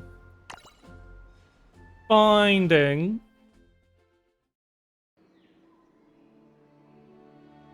Yeah, it's not like, yeah. It's always gonna be shitty, but it's always the same kind of discourse. Like, it's the same kind of Discord, I think. And yeah, they did donate. This is stay away from gamer subs. Haha, no gamer subs. Yeah, the Steam, like, as I said, there are legitimate complaints, but the Steam the kind of like, boy, I need to move the donation thing because now it covers my face.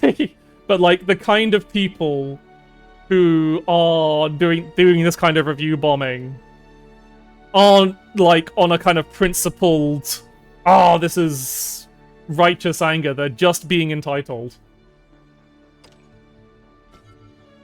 And it's like, I guess I just don't have that much of an attachment to, like, the old Shadowverse. Like, I played it for a long, long time, and I'm happy to move on. Sometimes things just are done, and, like, you can still play classic Shadowverse. It still exists. People are acting like the game. You can't fucking buy the game at all. You can't, well, you can't buy it. It's a free-to-play game, but you can't, like, play the game at all. But, like, I'd say how they're keeping it alive is pretty good. Anyway, I have too much card draw, so we can take out these. Do I keep it? So I need some card draw. I probably just a couple of bell ringers then. It was like the power creep was very high. It was very hard. Like, it was getting to a point where games were over in standard games were over on turn 5 or 6. That was how fast Shadowverse had gotten.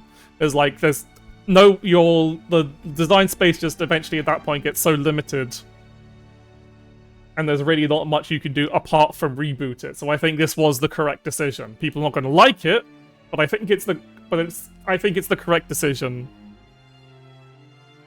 No, you can still play OG Shadowverse. You can still play any kind of deck you want. They've actually, and like, because OG Shadowverse is no longer like actively making money for them, it's insanely generous. Like, every rotation they've been giving out like 50 card packs just for logging in. Insane. I mean, part of that was like the lead up to the release of Worlds Beyond. But no, you can still play Shadowverse. They've said they're going to keep classic Shadowverse alive. It's just not getting any new cards.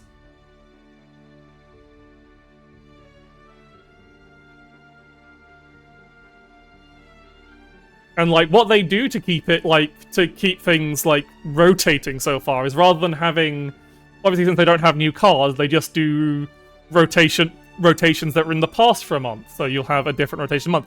I find it hard to keep up with because I liquefied a bunch of my old cards. But as said, if you want to keep playing Shadowverse, you want to play OG Shadowverse, it's still there. You haven't lost anything. It's just that they wanted to make a new game with new tech and new stuff because the game needed a bit of a reboot because there were some fundamental flaws with Shadowverse.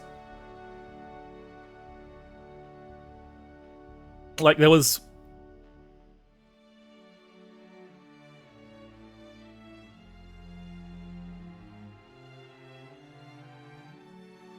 Like, it was just... Like, I feel... I'm not sure about, I mean, back onto cards. I'm not sure about UD as card drawing portal.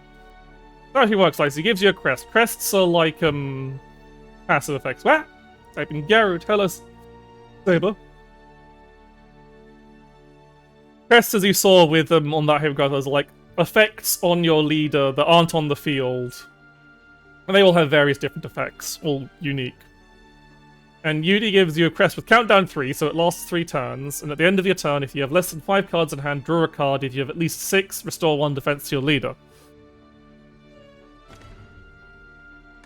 Yeah, crests are leader effects, but they have... They're kind of like a halfway point between a leader effect and an amulet. You have a limited amount of spaces for crests, though so far there's no way to actually have that many crests because crests don't stack. There might be stackable crests later, but as far as I'm aware, is not quite winning yet because I am rebuilding my deck because I was losing, in fact.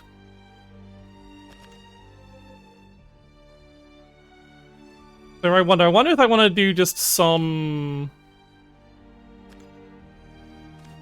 puppet stuff just to have some early board control. But yeah, like, it's to be expected. We're still in the early days. We're still figuring things out. Detective's Lens might be a funny card. You don't draw off it. It might be better to have the follower. Just a 3/3. But I don't... like, turn 3, I've got a lot of plays I want to be making. But anyway, yeah, so Crest's if you're familiar with Old Shadowverse, Crest's leader effects, but you have a hard cap of 5, and so you can't have it too silly. And they can, because they're technically like amulets, they can have like last words effects as well. So like stuff like the usual Kagamitsu effect is a last words effect now. A crest with a last words effect now. And yeah, it's like I'm not entirely sure UD's that great for Artifact Portal, because you sit on a lot of cards in hand with your artifact, so she's not going to draw you that many cards. And otherwise she's just a small amount of healing, but she does draw a card on Fanfare. So I guess that's probably worth. I guess like the fact that she's a 3/3 that draws a card on Fanfare is pretty good. I've only got the one of them and I can't craft more, so I guess I'll just have I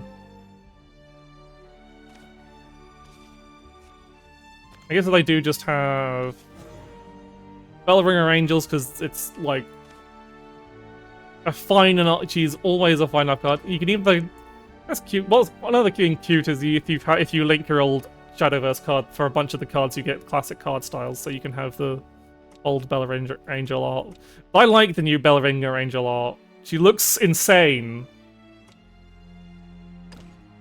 Like, something about her just looks significantly more crazy, and I love it.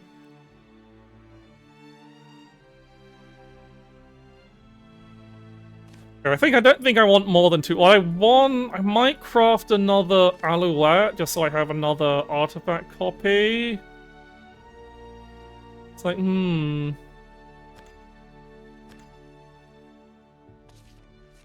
That puts the detective lens into my hand. I don't really want that. Maybe I'll just have Aria just as healing. But it's only heal on evolve. That's not good. Maybe actually, yeah, let's have Apollo for board clear. If I take out only 2. It does reduce the cute girl quota of our deck, but unfortunately we do need. Board clear is good, and the deck doesn't seem to have a lot of it, especially in the early game where Apollo really shines.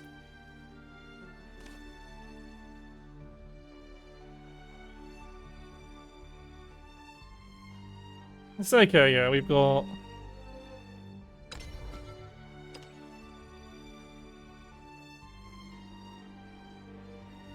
Have I got a message?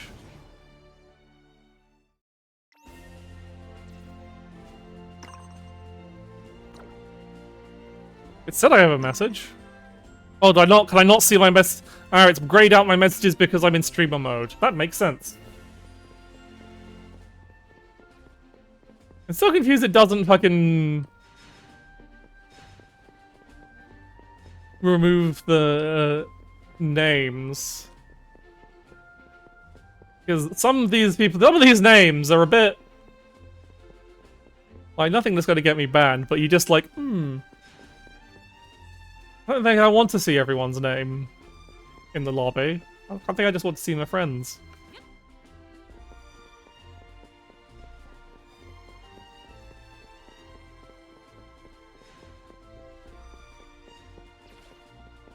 I guess what I oh my god, there's chatting and everything. Yeah. Let's go down to the side here. My little secret cubby. Right, which lobby are we in? So I am in lobby. Actually, let's go to the less populated lobby.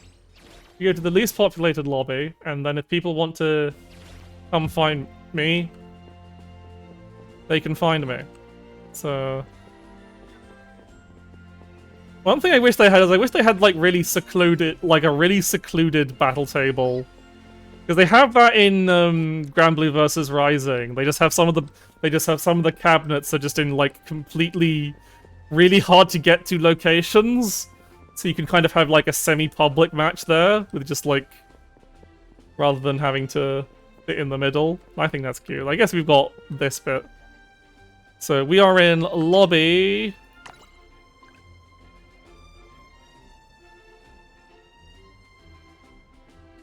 Lobby ID 20066. In this message. I think this will be easier to do than trying to faff around with the private room stuff.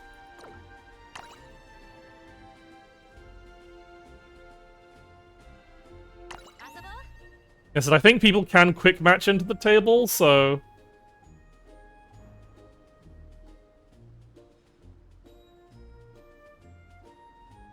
Which is kind of nice, because that means, like, people can, join in, but this also means I'm not sitting around waiting. Unless these are special private tables.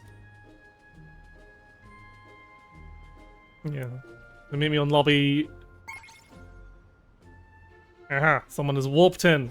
I don't know if that's a... There's...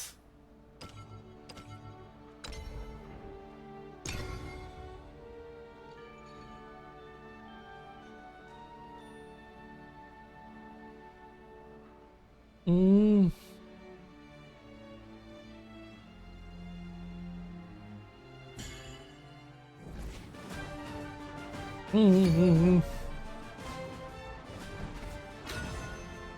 do love these insanely flashy match intros.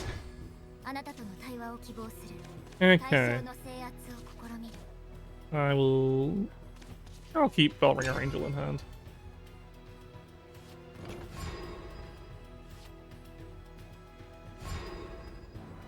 We've got our great turn 1 play of Elise. Electrifying Inventor. I love her art. This is just like...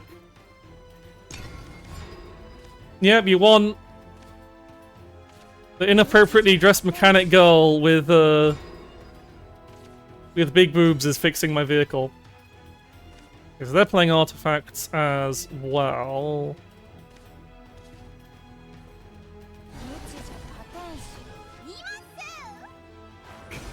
I'll be aggressive. Alright, so I don't really want to use the... I suppose what I want to do for this play point is probably try and get this early Alouetto out.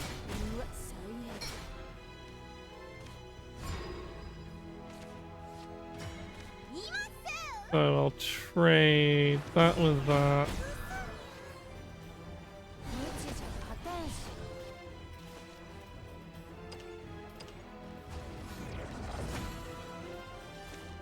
Water out and then play the other release.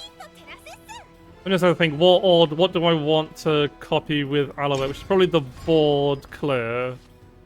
Which I will, and that's, board clear is beta, no, board clear is Y. I can make that. As long as you have 2 gears, you can make beta or gamma. Just a matter of ordering.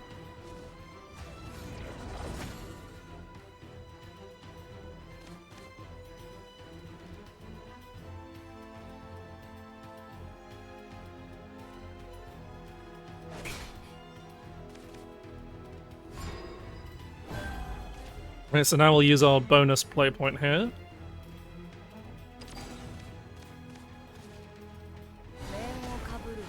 Play Alouette a turn early. Then we make a striker report about it. Doesn't matter because we're going to fuse them both together. We make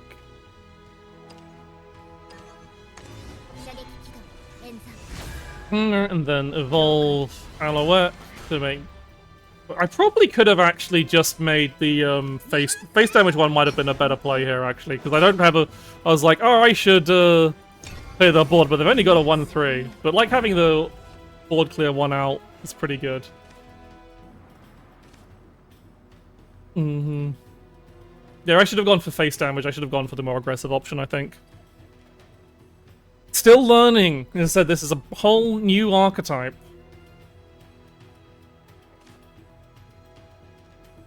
Alouette is very cute with her mask off.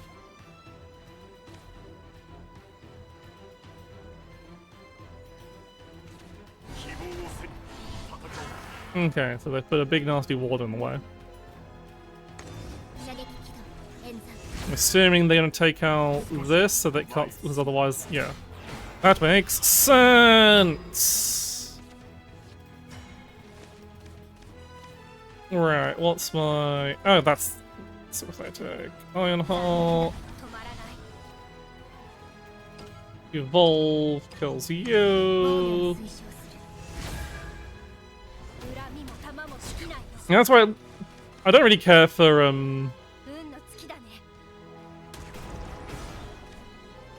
that, and then trade that.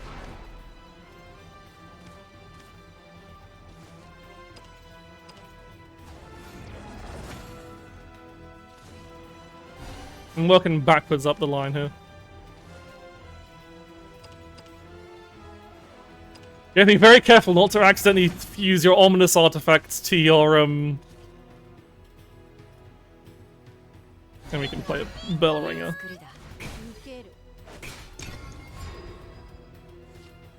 Not to fuse your ominous artifacts to your And so I need to get one more gear from somewhere. I need to get 2 more, yeah. No, I need to get 2 more gears from somewhere. But I've got like 5 turns to find it, so. I would be in a lot stronger position if I had gotten... Okay, medical grade assassin is a pretty strong removal on its own. You don't need to have... Do you summon a puppet on Evo, or does he... No, he does no Evo. They're just Evoing for the effect. But yeah, okay. Makes sense. Ah, oh, interesting.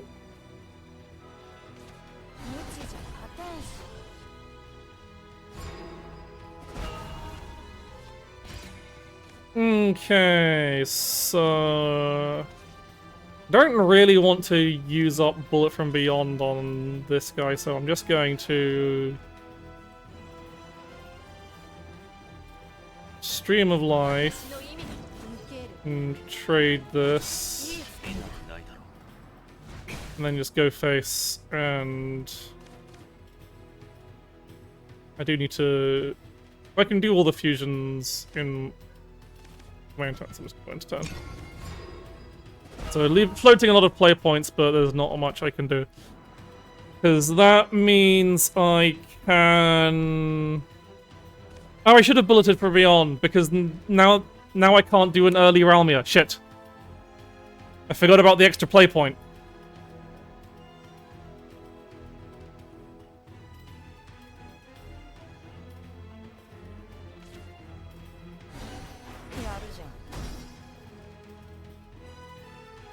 They overdrew on their,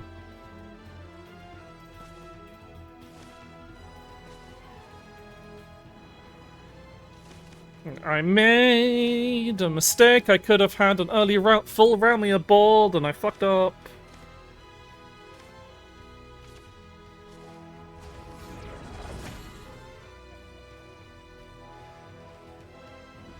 I still can probably play the early Realmia, but it just means I'll have a ward rather than healing, which is fine. I don't really need the healing, but it's a smaller body.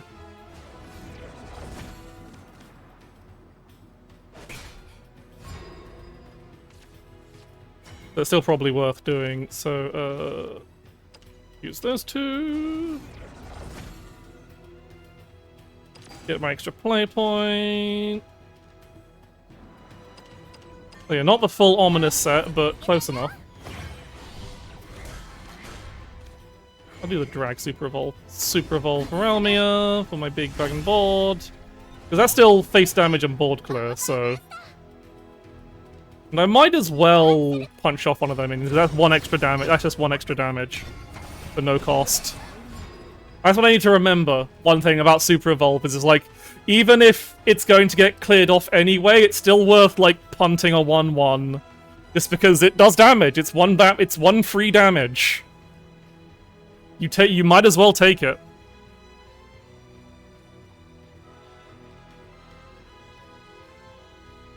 Now the other thing is like, it's probably also worth saving the It's not just sending a message, it's playing well.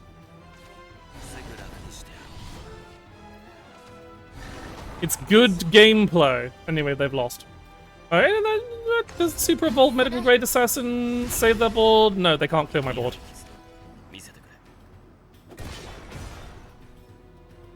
That was terrible.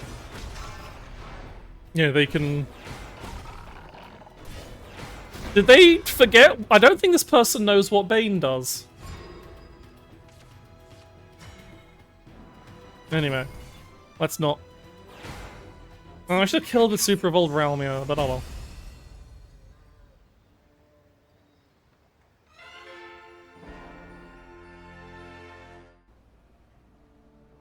So Super Evolve does a lot of things. The same as the host, I can't, like, pick someone off. Out.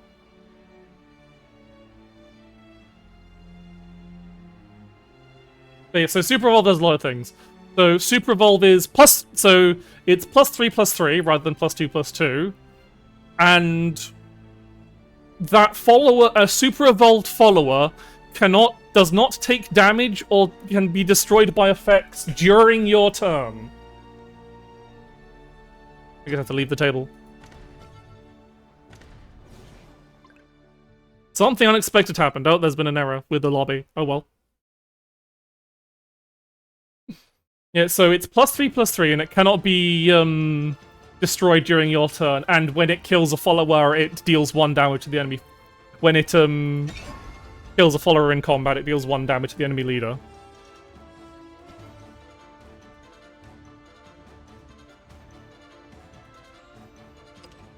The game was closed whilst in Shadowverse Park. I guess I just had a weird disconnect issue. Oh. And away they go.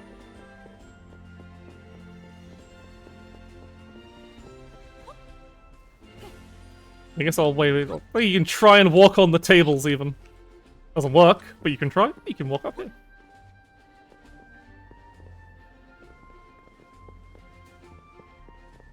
Thank you, Blasphemer. I don't know if you're a reviewer, but you're definitely here. And you need to know what Bane does. So yeah, Super Evolve is really strong. And really interesting. But like, yeah, because it is just like, you get to trade for free. It's insane. Also triggering Super Evolve effects, which can also be insane. One of Havencroft's cards, if I guess... I don't know why it's always saying, like, it's always trying to say, oh, your avatar's got new things, but it's like, I've checked these things, they're not new. I guess they're always flagged as new, and I don't know how to unflag them as new. But even your phone is customizable. I'm not changing anything. I don't want crappy Shadowverse t-shirt. I want my big hoodie. Like, I saw one, I looked in the clothes shops and saw there was, an oversized hoodie, and I was like, yep.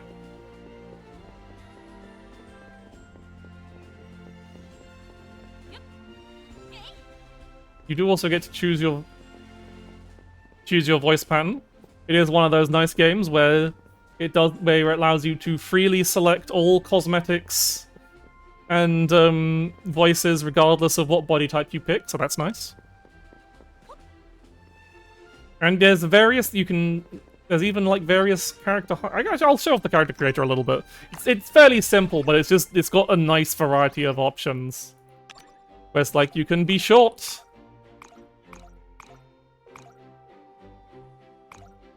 And there's just the, like, it's your standard binary of body types, and you will lovely phrases. And all the various masculine, feminine voices, so still working within the binary, but like, you can be very small. But I, of course, am very tall.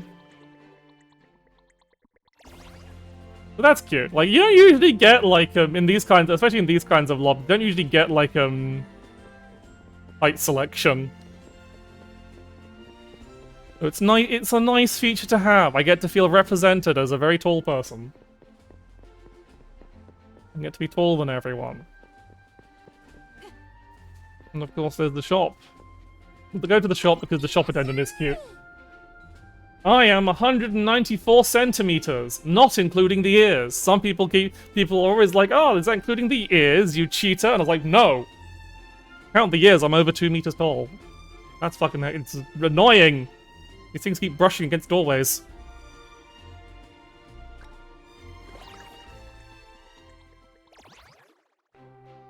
Yeah, I'm taller than a lot of people. Oh, I didn't know they had suit jackets. It is slightly annoying.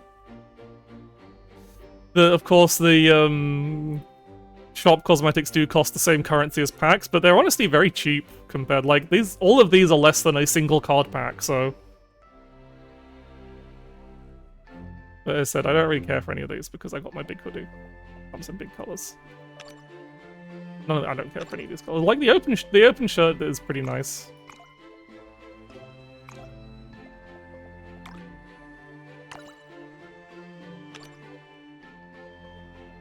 You have fancy hairstyles. None of the additional hairstyles fancy because they're all like various characters based on the various characters, I think.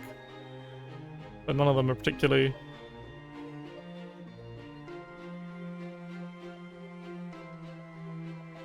Like, this is the haircut style of the swordcraft lady. It's emotes. Funny dance. The fucking stickers cost crystals! That's paid money to have stickers. It's fucked up.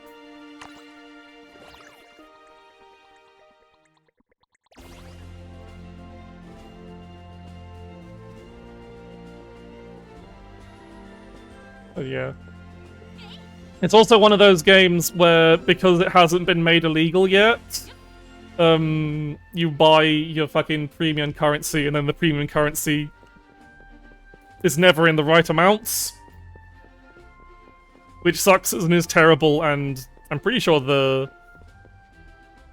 Signalis player spotted. Signalis player spotted. Seen.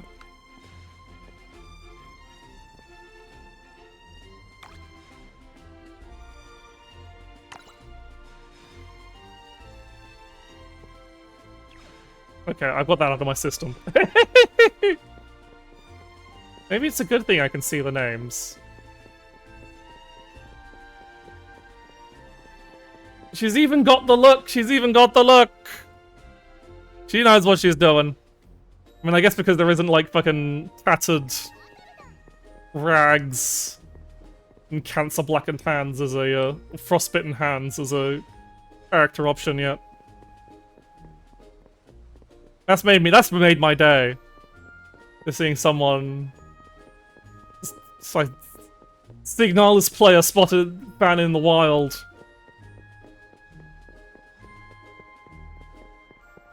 For those who don't know, I am very mentally unwell about Signalis, the indie survival horror game featuring lesbians and cosmic horror. Really good. You should buy and play Signalis. That's just a complete aside.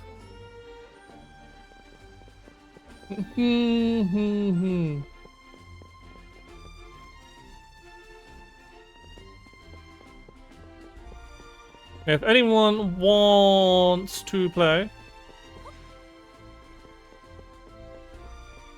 I suppose I can kind of like do a bit more of a showcase, because I can show, like, I guess I'll just have a little show of the classes, because they do like a deliberate showing of classes and stuff. I'll try and join the same lobby if doing so, but just let me know if you're in the lobby or not, because I just want to... I feel like being educational for a bit, just as adding some variety to the stream.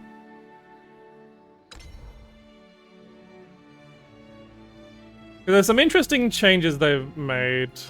The different...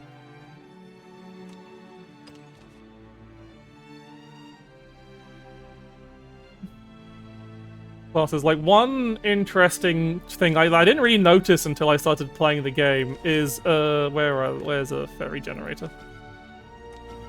Fairies have rush now. Fairies just have rush as standards.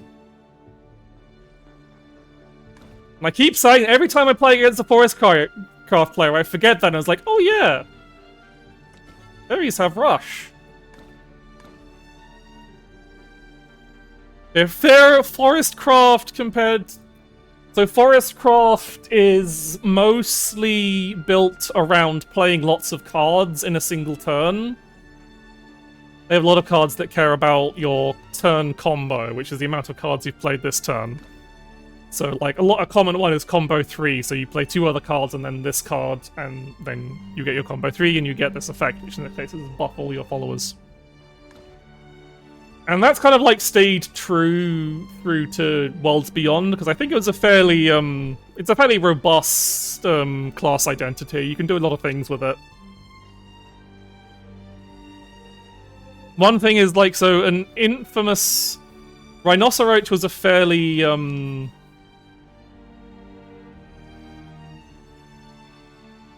infamous card back in OG Shadowverse, because it was like the first like OTK deck.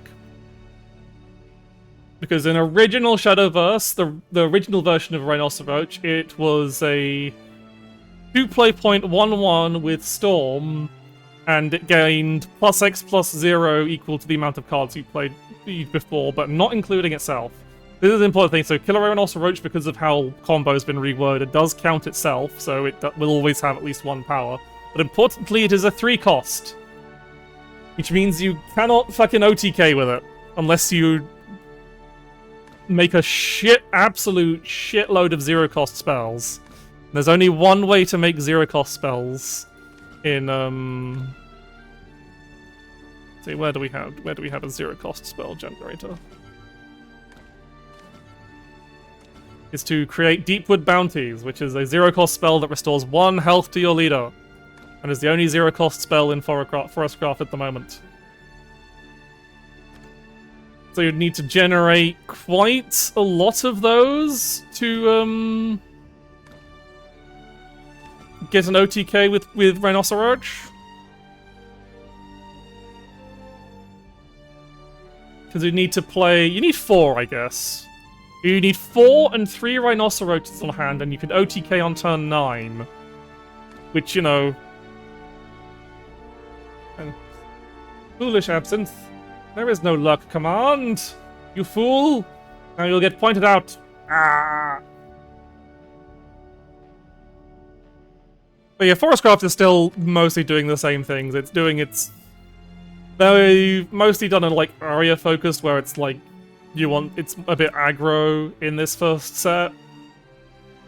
So even though you can't OTK with Roach, it's still quite dangerous because it will usually be your finisher as you whittle people down, because Arya gives a press that just gives Pixie as a trait.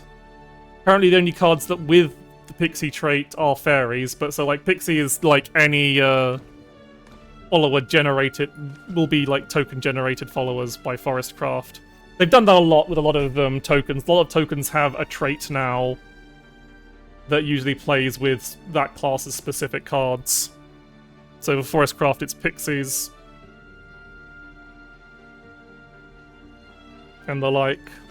But yeah, otherwise it's just, it's if you've played Forestcraft in Shadowverse Classic, it's very much the same kind of deal as it was in Worlds Beyond. Just with a few slight nuances, like fairies having Rush. Swordcraft is in some ways a lot the same, but in some ways is very different. So Swordcraft's main identity is being the wideboard class. It has a lot of keep followers that put other followers into play. Like lots of like token followers into play. Or like spells that summon followers or buff followers and the like. And so they're basically trying to... I'll have to do credit cards because I don't have some of these. They basically want to make a big wide board that's hard for the opponent to deal with and beat them down with it. You got stuff like Shinobi Squirrel, which you saw in the previous game on stream, that like when you evolve summons another one as an ambush, which means it can't be targeted or attacked until it attacks or deals damage. So that can be a good way to make a rather impressive board if your opponent doesn't have untargeted removal, like a board clear or a random damage effect. Or random clear effect. And yeah, so a lot of that. And so one of the things is previously in Shadowverse Classic, they had a very specific like structure where followers originally, like when the game started, followers would either be followers in Swordcraft would either be classed have the officer or commander trait, and that was originally the only trait in the game. Only Swordcraft had traded cards, which are kind of like creature types, but not every creature has a type in Shadowverse. But in Worlds Beyond, you see most of the cards don't have a trait. They are traitless. Commander is no longer a trait at all, and Officer is only a trait on tokens. So Officer now strictly refers to token Swordcraft followers. Or at least ones that are strictly tokens, because example... Shinobi Squirrel, even though it summons another Shinobi Squirrel, that Shinobi Squirrel is not an officer. This is important because there is, when we get to Shadowcraft. There are some cards with traits, but it's mostly future-proofing. So we have Luminous as a trait for the Luminous creatures, for the Luminous cards, and Levin as a trait for the Levin cards, like Albert. And, like, currently those don't have any effect on gameplay whatsoever. Like, nothing cares about those traits at the moment. So, I'm imagining in a set or two they'll have... But that means they'll have, I said they've got plans to have those traits, but we're not in this initial set. Which makes sense. They don't want to overcomplicate things, but they want to have... Obviously, they're planning ahead.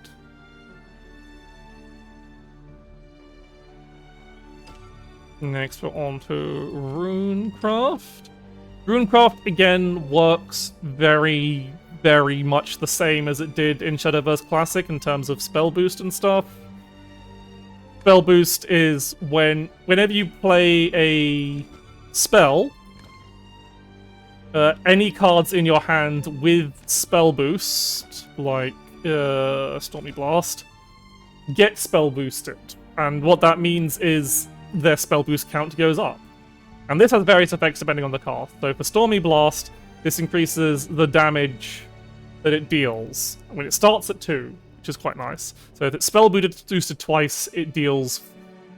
But if you play 2 spells while Stormy Blast is in hand, Stormy Blast will then be... When you play it, it'll do 4 damage. And that scales for... That goes forever. Obviously, you can't do it forever because the game ends eventually, and you usually don't need it to go that high. And I really like you want to have cards that the spell boost cost reduce. So it's like, this is a 10 play point 86, that's terrible, but if you keep spell boosting it, and eventually you spell boost it 10 times, it's free! And very strong. It's like the main, like... thing that has changed is Dimension Door is no more. This is the new Dimension Door, which is similar in that it's a big fucking spell that you have to spell boost a load of, but it does basically win you the game, but not as hard as Definitely, because it's it doesn't give you...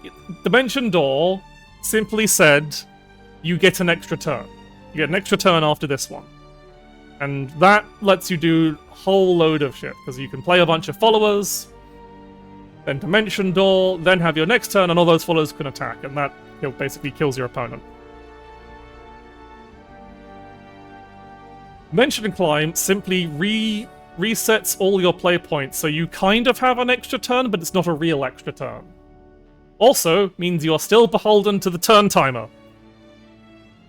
So you gotta play fast. Because you're playing basically 2 turns worth of cards in a single turn. It also shuffles your hand back into the deck, and you have to draw 5, and then it spell boosts, but it does spell boost those cards 5 times. An important change between Shadowverse and Worlds Beyond is that when a card is put into your deck, it no longer loses any effects applied to it, which is mostly important for spell boost, but also important for other effects that buff cards in your hand. There's not a lot right now, but if they do start adding those later, that'll be a thing.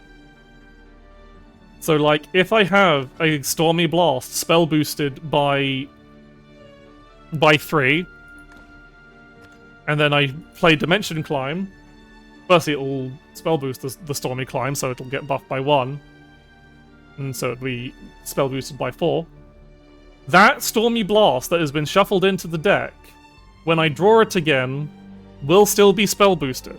That's one of the magical things you can do with digital card games. You can have cards remember what effects they have on, no matter what zone they end up in. Can't do that in the physical card game. That would require insane things. Just absolutely bullshit. Of course, if you still have a undealt spell boosted Stormy Blast in your deck that you haven't drawn and you haven't spell boosted before, and you don't draw it off Aria, that will still be in the deck, and of course that could still not be spell boosted. It is tracking the individual cards, which is cool.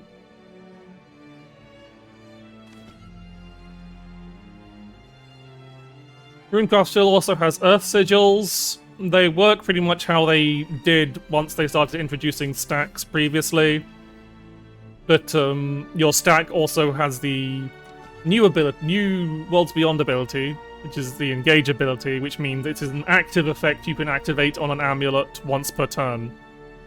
As I said, you see Havencraft does this a lot, which we'll explain that. We'll explain that more in Havencraft. But here it's just like to get an Earth Sigil, so it increases your Earth Sigil count by 1.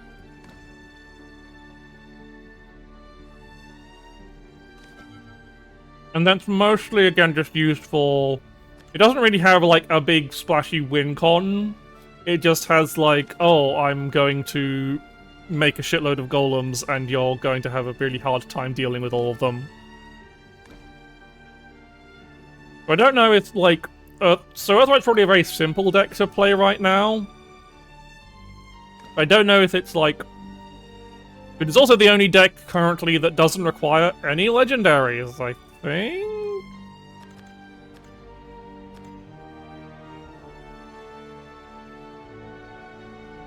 Yeah, because all the legendaries are spell boost cards.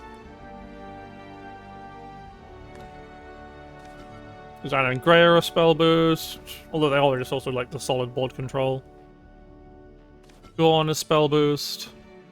Obviously, Dimension Climb is very spell boost.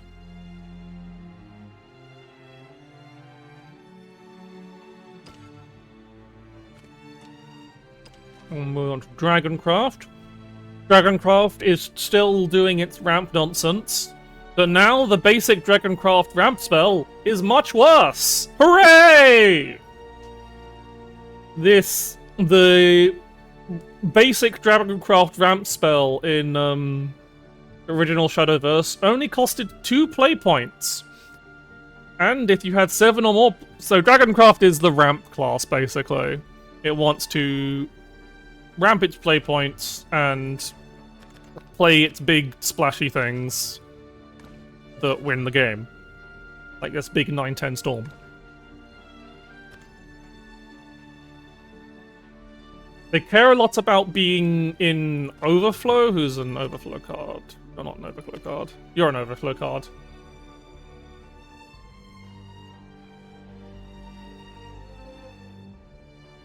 They care a lot about being in Overflow, which is when you have 7 play points or more. And it used to be Dragon Oracle, the 2 play point basic ramp card that was in Classic Shadowverse, would draw you a card if you were at in Overflow. And here, thankfully, it only draws you a card if you're at 10 play points after playing Dragonstein. Which again, it's worse. But on the plus side, this means they get to make Dragoncraft cards better. This was like, they literally said this in an example. They was like, they knew people would bring this up. It was like, why is a Dragoncraft basic ramp card so much worse? And it was like, because Dragon Oracle literally was such a constricting design thing around the class design, was you had to account for everyone being able to ramp very easily. Every Dragoncraft, there wasn't such a thing as a rampless Dragoncraft deck. Everything at least had Dragon Oracle because it was that worth having. And then, so that it was still okay, other ramps still had to be as good as Dragon Oracle, because that was the baseline. Now that the baseline is worse, they can make the cards better. Like, they could bring Zell back! Why the fuck have they brought Zell back? Admittedly, it's on Super Evolve, which is, less dangerous. Because it's a bit more costly. But yeah, so they're still doing ramp things, they just want to play their drag. They've only got 2 ramp cards at the moment, which is fine. Like this lady who ramps on Evo, and even if you're in Overflow, she ramps for free, which is nice, so you can get that last little spurt for free. And then you play your big stompy dragon cards. Or this cool lady. Or Forte. Forte's here. Forte's always here. Intimidate is just the can't be attacked ability, but as a keyword now. Which is nice.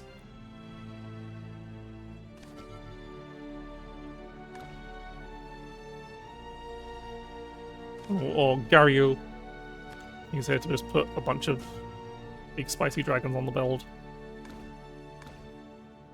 They're Dragoncraft mostly the same, but now they can have good cards without it being fucking annoying. Because that was the problem. The problem with Dragoncraft is whenever Dragoncraft was, like, in the meta, it was such a pain in the arse to play with, because you're just like, Well, they've ramped a bunch, and now I can't do shit, because they got to ramp way too fast and I couldn't do anything about it. Now you can actually have a chance. Before they kick your shit in with the devil itself. That's not, devil itself isn't a Dragoncraft card, it's a neutral craft. Anyway, here's a big one. This is a thing they did in Champions Battle, the Switch game.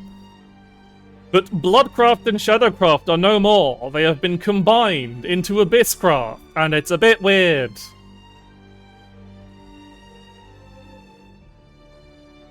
So you have the two identities kind of merged together of necromancy and demons shooting you in the face for, wait, where's a... shoots you in the face for a benefit? Fair to you, you do. And demons shooting yourself in the face for benefits. As you can see, this guy deals 1 damage to you later, but he's a 3-play point 4/3. That's not actually that great, but it's still above curve. It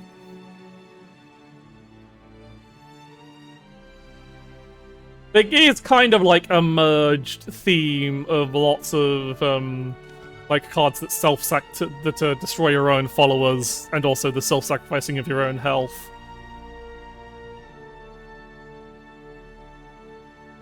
So it is just... it's weird, but it works fine enough for a solid aggro at the moment. We've also got this lady. She's a 6-play point 3/6 Stormbane. Evolve doesn't have much, and she's got doggies. Like a lady with doggies, you can get doggies.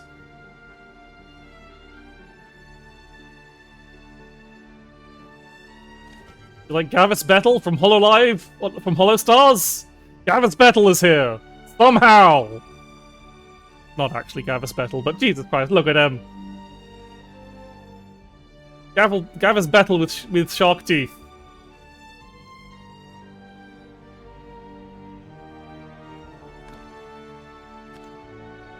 I don't know how many people will understand that joke. But yeah, it's like, I haven't really like played that much of it, but it's a lot of stuff. Most things have changed though. The main kind of like, you've still got necromancy, so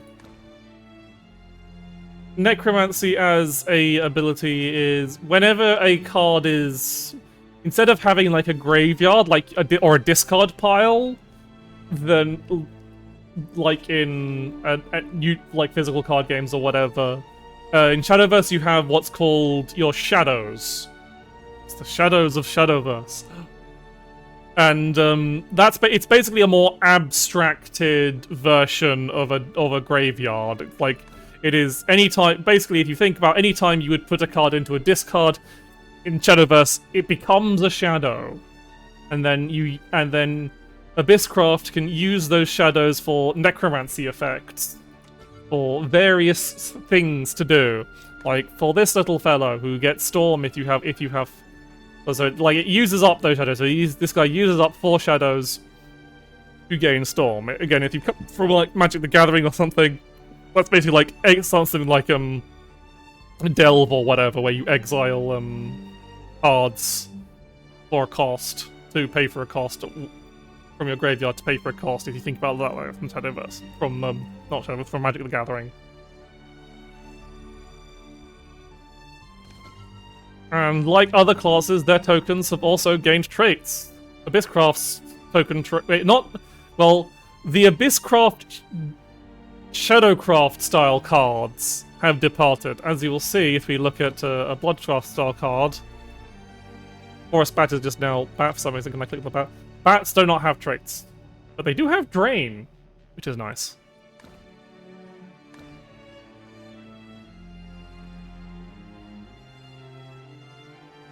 Drain is just when it attacks and deals damage, you heal for that much damage.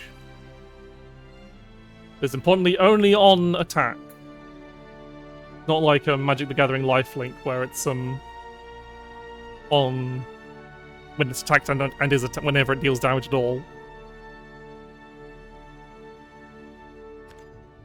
Oh yeah, so some cards do... so there's cards that do care about the departed trait, like this guy, who whenever a departed follower enters the field gives it Banes, and importantly, Reanimate, which is Here's our reanimate. So reanimate is the ability of summoning a follower that is looking at what followers have been destroyed this match, and then you'll have a reanimate value, in this case 4. And the highest cost follower, or followers, if there's a tie, it can be random, which will be randomly picked, is what gets reanimated by the reanimate effect. So you can't, like, target a reanimate except by, say, okay, I only have this 4-cost card die, so when this guy reanimates 4, he only summons a 4-cost. And importantly, reanimate also gives it the departed trait, so cards that care about departed, like McKern, Shadowverse Ward, who, hey, he's a 4 play point follower, will give them Bane, which means if you reanimate this guy, he gives himself Bane, which is nice. Bane is when this follower is attacked or attacked by a follower, it destroys the follower. It's like Death Touch from Magic the Gathering.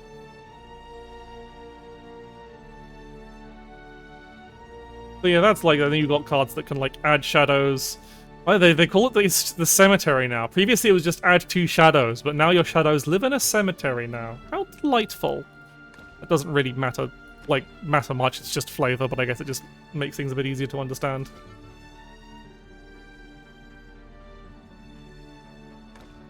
And then just and there's Cerberus is here. Cerberus is always here. No Vampy yet though. I'm assuming she'll be around soon. And then we have Havencroft. But Havencroft is still doing a lot of what it did in classic Shadowverse. It plays a lot with amulets. Which again, if you didn't see before, are just like cards that aren't followers and thus they can't be attacked and attacked, but they do have various effects. And they have a lot of healing, a lot of ward, which obviously stops people from hitting them in the face, which is nice. And the main new thing that Havencroft really takes, like other classes do get these effects, because they also get countdown amulets and they also got stuff like healing, but Havencroft does it more than them, is the engage keyword, which is a new thing to I explained it earlier, but I'll explain it again whilst I'm here. Which is basically when an activated effect. And each amulet's engage ability can be activated once per turn. Some of them have a cost, like this has engage 1, which means it costs 1 play point to use the engage effect. While something like this, it doesn't have a cost, you can just engage it whenever. But of course it does destroy the card itself. But yeah, Havencroft is a lot of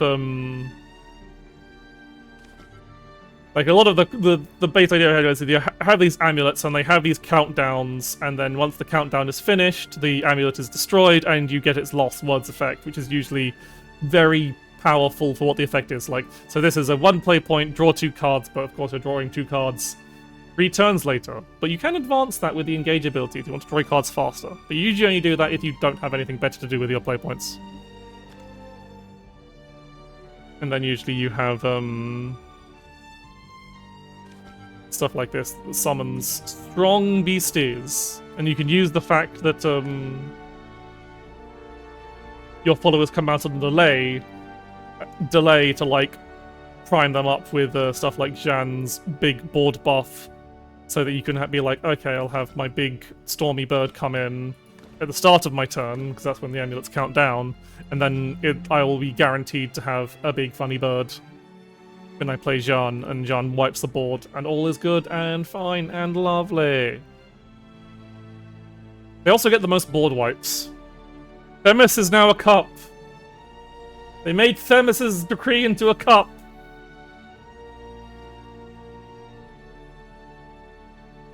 Which is kind of spicy, because it's like, if you can afford to, you can just put this out on the board and just leave it there if you don't need the board wipe right away. And you can afford to spend 6 play points doing nothing on that turn. And then, like, on the next turn, wipe the board and play your shit.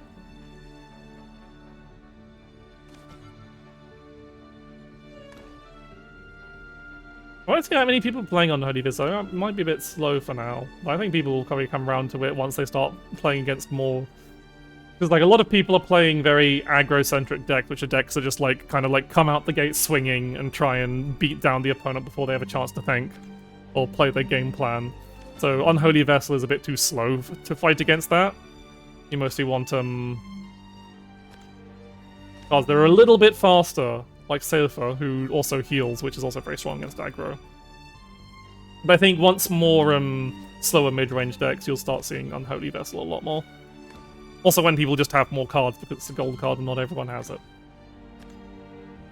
And finally, my favorite class is Portalcraft. So you've seen what I've been doing with Portalcraft as far as artifacts, so I won't really go over that. Because that's probably like the biggest change. Because the other side is puppets, which now, like most other tokens, have a trait, the puppetry trait, rather than enhanced puppet. Because enhanced puppet in the original Shadowverse was added way later, it had to have a rules text saying this card counts as puppet, because most of the cards just cared about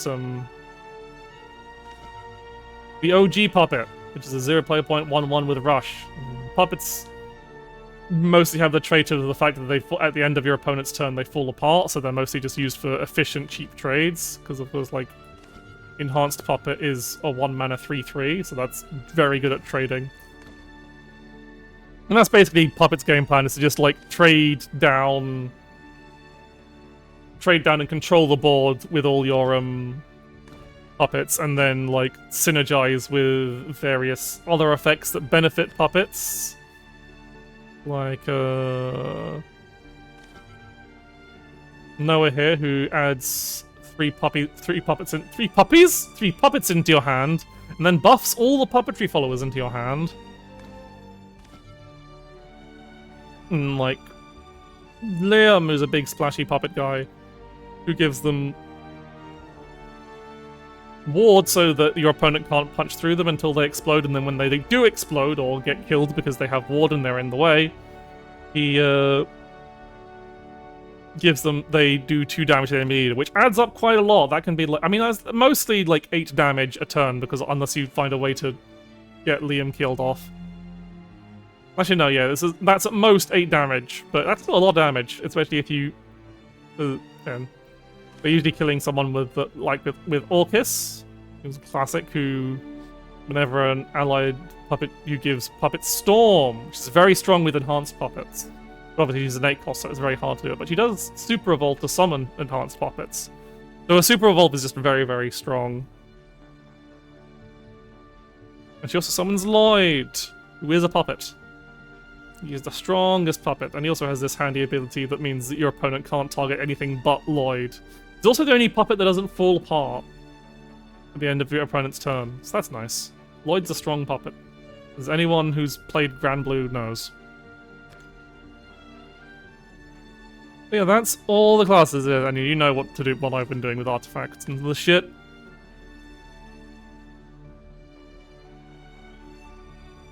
Let's have a look at the neutral cards. The Puppet Portal just basically remains very much the same as it was, just with some cleaning up things. And we have our neutral cards, and the neutral cards, they do neutral things. Look, there's Fighter here, he's got an Enhance.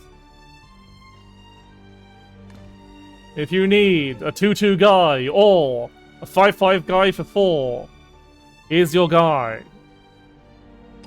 Look at him. The guyest of the guys. And maybe you want a 2/2 lady who lets you cycle a card. Is also nice. Or an amulet that you can pop later to remove ward from a follower. Which, if Havencraft starts to be a problem, people will probably be decking this more. Put this in their deck more. Or this one, which is. Like, you can have a lot of ward removal. Or if you want, you can have literally 6 cards dedicated to removing ward. Except one's a 3/3. But I like the idea that it's the idea that if you look at ward hard enough, you realize that ward is fake. Because you're using it. You're just looking at it with a magnifying glass. You got neutral card draw, neutral big guy. Summon lots of goblins. There isn't actually a goblin card. The only way to summon goblins is with Goblin Foray. Wow.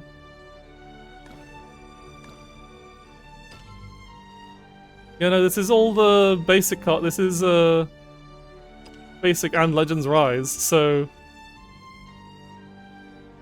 currently, no goblins. Except goblin. You can only have 5 goblins or no goblins at all. Which is interesting.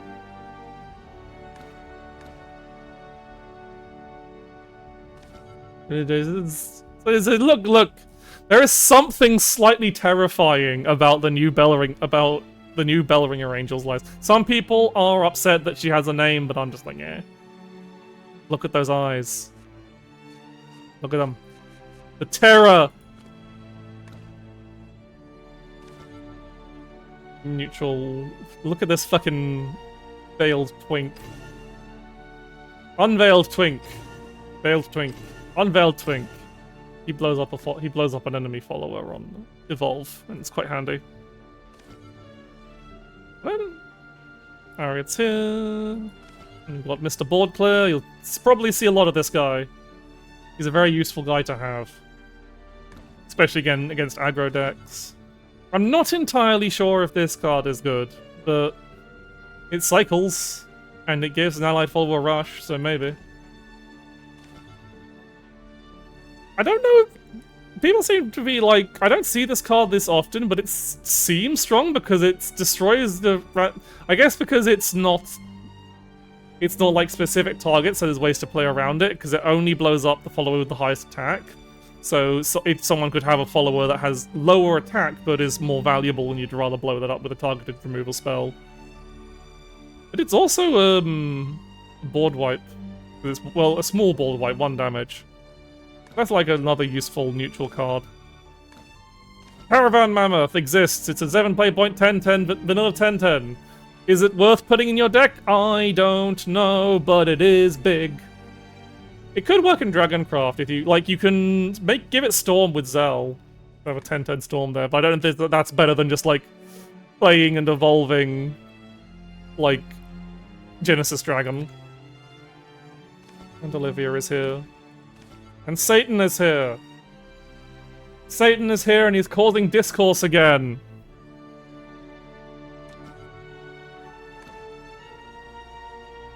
I know it says ruler of Cockpit, but in the original Rage of Bahamut, he was called Satan.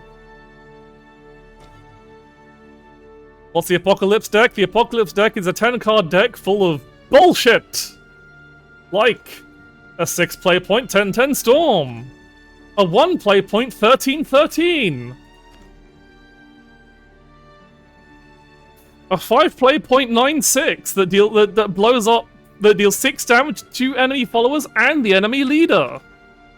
And a 10-play point spell that sets your enemy's max health to 1. All this and more if you're only willing to play a vanilla 10/10 on turn 10. Which means you're playing Dragoncraft because they're the only ones who can do that fast enough to not die. Or Runecraft because you're doing Dimension Climb shenanigans. I think I just want to play some ranked now. Unless there's a demand for games from the class, I will play some ranked games. And if I can get out of beginner 3. Up against Runecraft.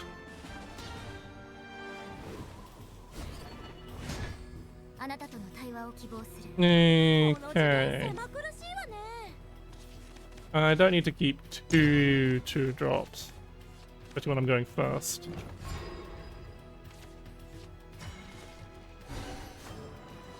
Let's start with artifact recharging.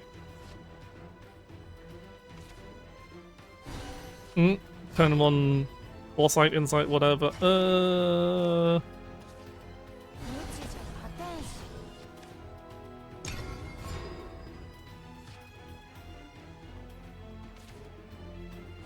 Summon the golem.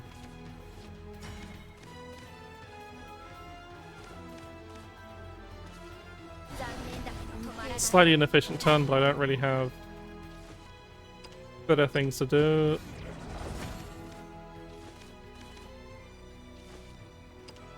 I'm just doing this because I've got Alouette in hand.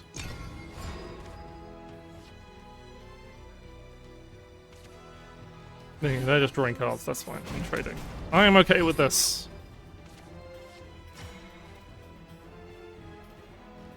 Which of these things various things do I want to do? I think I just want to get more gears.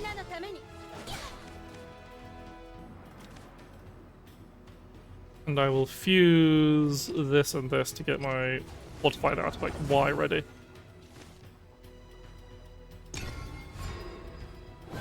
I kind of like, I probably could have waited so that I can, because that kind of like gives away what I'm doing. They know to prepare for this now because they know I've got this in hand. So I should have waited until next turn to keep things open. Nan and Grey, I'm being beaten up by the lesbians.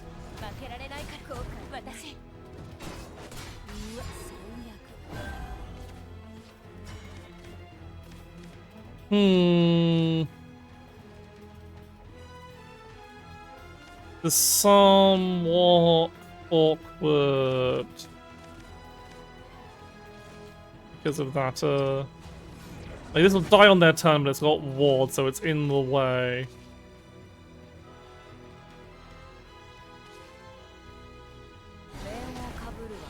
In that case, rather than going for the beta is the face damage here. Rather than going for the board clear, since it won't do that much, I will go for the face damage. They get to keep their Anningra for now. It's not worth me hitting you. I don't want to attack. I could have like done the board clear one to deal 3 damage to them, but I don't think it's worth it. I can deal with her next turn. I'm going to take this 6 to the dome regardless, so I might as well get some damage in. Oh, that's another interesting difference that they made from base Runecraft. So base Runecraft had a spell, Fate's Hand was a recurring spell in Runecraft, that was a spell boost for cost reduction spell that draws you 2 cards. Now they have a slightly different spell, which is schoolwork, whatever. And it's like, it's a 3 play point spell that when it's been spell boost that draws you 2 cards, and when it's been spell boosted 5 times, it does, it becomes a 1 play point spell that draws you 2 cards. So you don't get the free card draw that you used to. So honestly, that was kind of a problem, right? So I am going to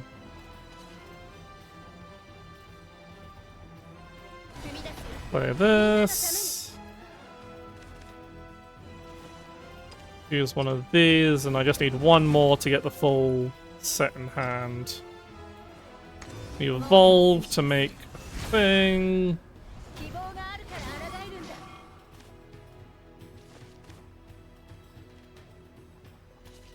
I'm actually gonna do it this way, just to preserve. I'm actually gonna do I want to preserve both? I'm gonna try and force out a board clear, and I'm gonna do this just to like it's again slightly undeal. Usually you want to do these things as late as possible to kind of keep your options open, but I've got so much stuff, and I would like cards that do anything. Yeah, that's Korn. He makes a large board.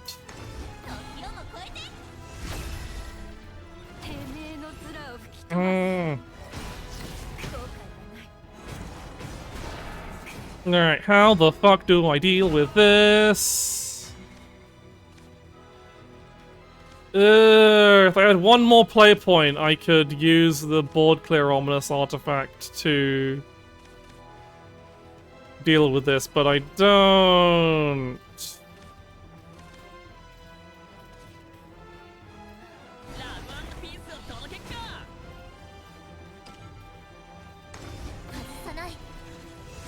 I really can't do much of anything this turn. This is unfortunate.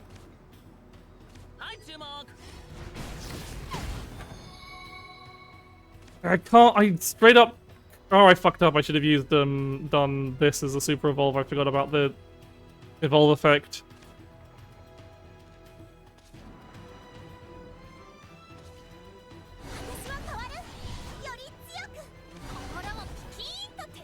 Okay, so I'm gonna take some damage. This is not great. Yeah, looking smart. So that's one play point. Oh, and it deals 2 damage to a random enemy follower as well. Yeah. But yeah, they don't have Fate's Hand anymore. They have that. And then they get to keep their board all nice and safe. Please, can I draw?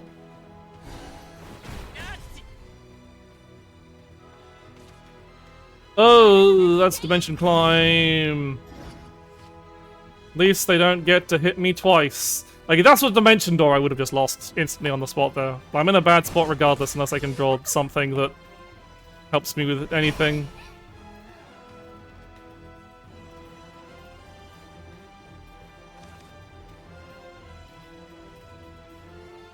I would love... Even fucking,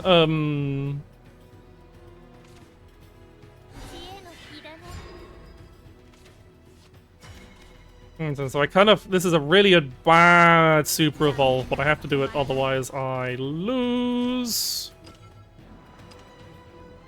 So we super evolve to shoot that.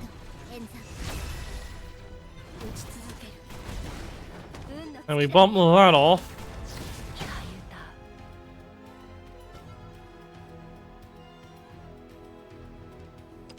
We play a striker artifact to striker artifact to bump that. And then trade that. And then we get that out of the way. And then I hold on to all these. Yeah, I'm in a bad spot. That's... Yeah, okay, depending on what they've got spell boosted. So it depends what they've got in their hand, because it's going to either be really scary or not much of anything. Oh, thank God, I've got another turn.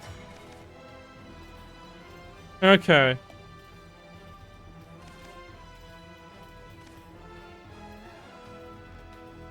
So here's what I'm going to do. I am going to...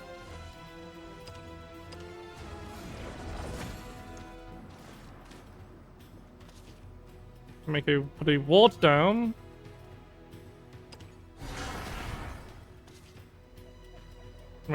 So that I want alpha and a beta from the Doomright Resurgent. That will heal me and do damage to the enemy's face whilst I get to bonk with this. Here. This is dicey. I'm not in a great spot.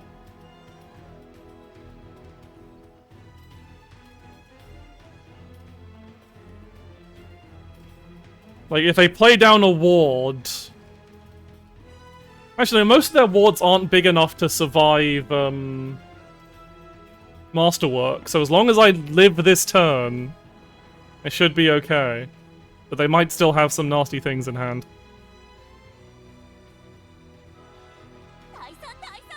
I win! They did not have a way to survive Masterwork!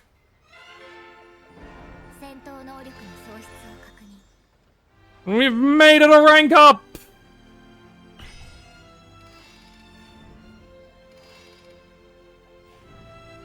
I love this deck. I want to unpin this because I'm not in the lobby anymore, I realized.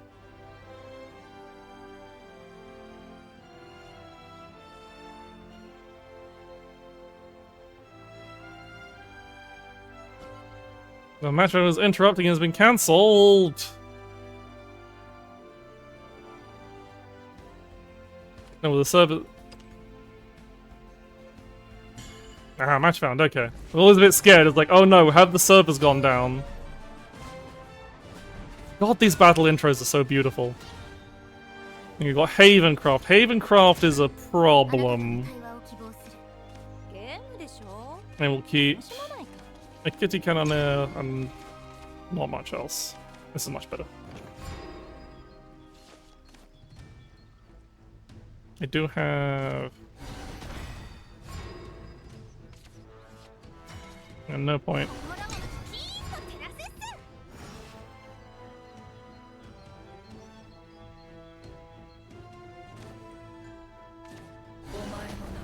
Ooh. Alright, I can't target that. That's annoying. In that case, what I'm actually going to do is use this, because that's a card I don't want to see. I don't know if that was worth it, but it's like that could represent some... If I left that on board, that could represent a lot of... Oh yeah, that was definitely worth killing if they have Darkhaven Grace on field.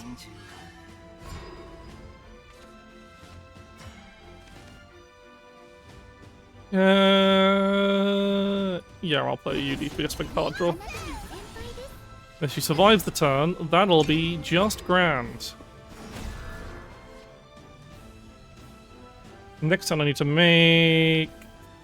What? The question is, what ominous artifact do I want? The question is, what ominous artifact made? So I can play, like, I'll probably be playing these... 2 of these. Okay, that makes things a bit easier. I'm going to evolve UD for pressure and also the crest. I don't know if I'll actually ever draw cards from this because I'm about to... So I need to make... We'll start with electric whiplash. That's at least one of the things we'll be doing. I'll just make as many gears as I can and then see what I can make with the... So now, yeah, now this gives me the most options of what I can do next turn. And I don't... And in this case, I do want to fuse because it means I'll draw a card with, What do I want? I think I want, with this board I want beta, especially against Havencroft. They don't make wide boards, so the board clear isn't as important. So I have less than 6 cards in hand, so the UD draws me a card.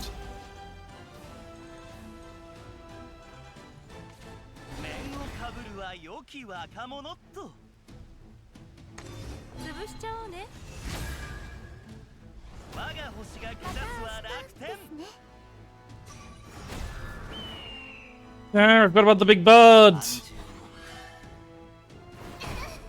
Ow. Okay, maybe I do need the board clear.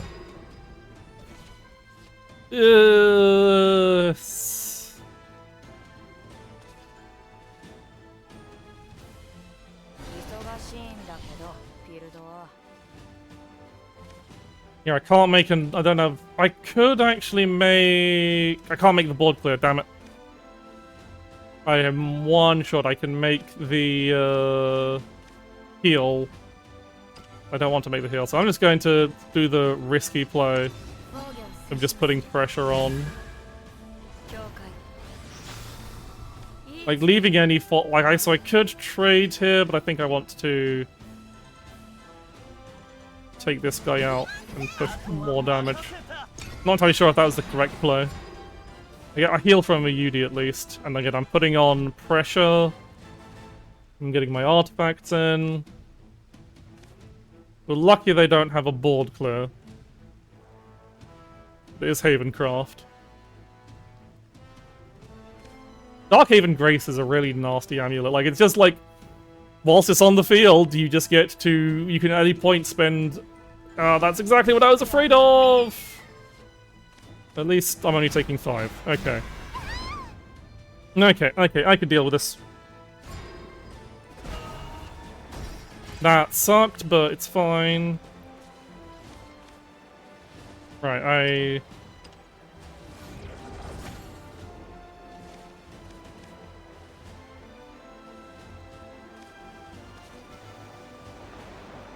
Use this guy to take out this guy. And then I need to... Did I use my early play point? I don't think I did. Shit.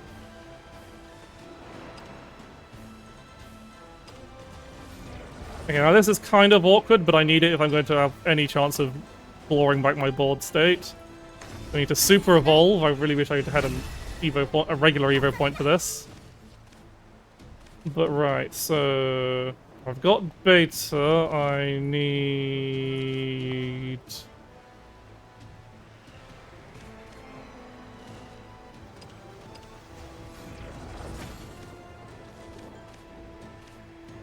Yeah, I'm getting on it.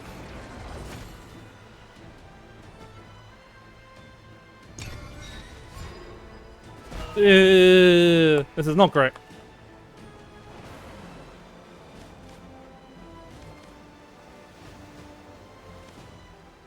You're still here, you just been side-dragged. Good to know. Rodeo, what the fuck do you do again? Collector just randomly summon 3 amulets from a deck that costs 3 life. Destroy a random, deal 1 damage to all enemy players. That's not the worst, but I don't like it. Can I draw any of my hard removal, please? So I'd like to not... I think I want to save this bonus play point. You are not hard removal, Leia Bellringer Angel. You are not hard removal at all.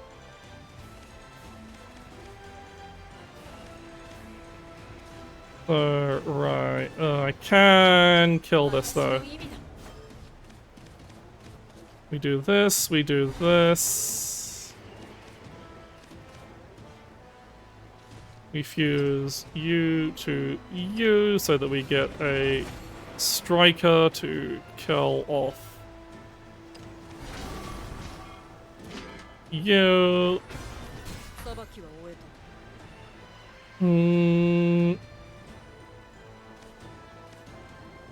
Do I use my extra play point now? Yeah. We do this to do this. There we go. Doot. Doot.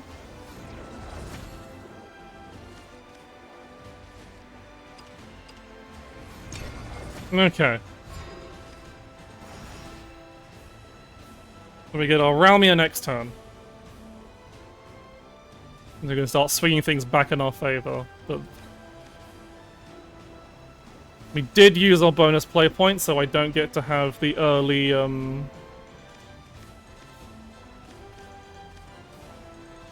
The only advantage we have is their board is kind of bloated. Like, unless they've got Skullfane in hand...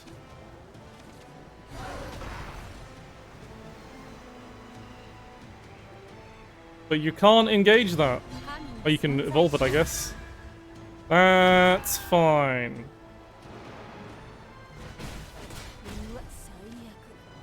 Oh, that's slightly... Is that slightly out of range for me to kill with, I think that is. I think that's slightly out of range for me to kill, because Ralmia Super Evolves to a 5, and then it deals 3. Fuck! Okay.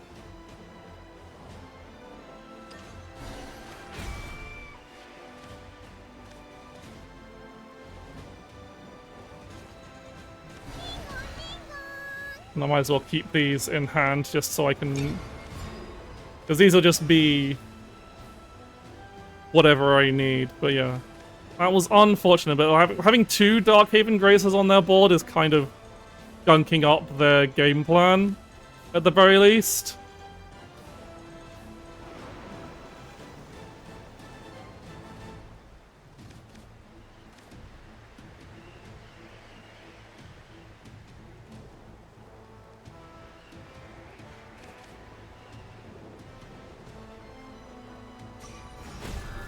Yeah, they pop that to draw 2 cards. Makes sense. This does mean they can't storm us again, which is nice. You know, they're prepping for a big turn. Oh, they're just making a big storm.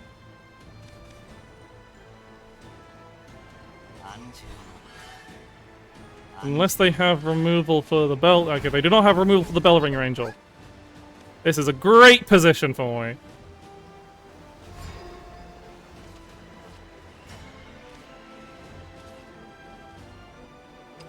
We get our full set of ominous artifacts. God, the game looks so pretty. We super evolve Ramia for the board buff. But she doesn't get to finish it off, so it doesn't ping their face for one.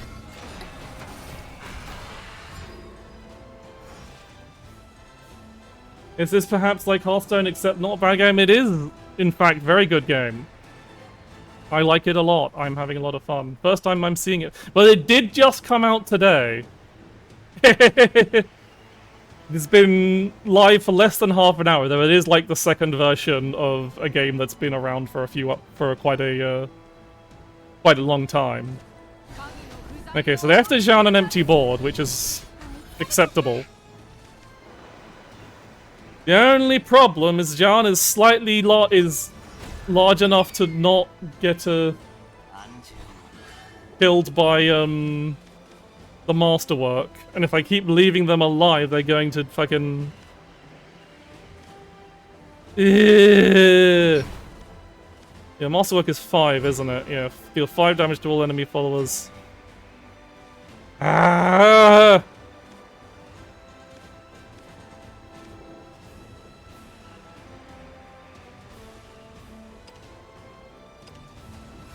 That was the wrong one. It's okay.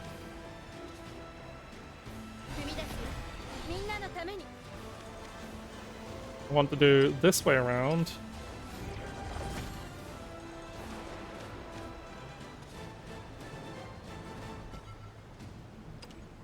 Play this one.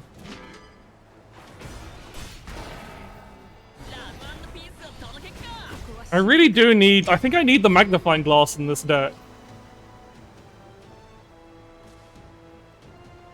Just because I'm so often getting, like, bodied by my opponent just having a single ward that's slightly too beefy for my, for the, masterwork to kill. Because now they'll be slightly too...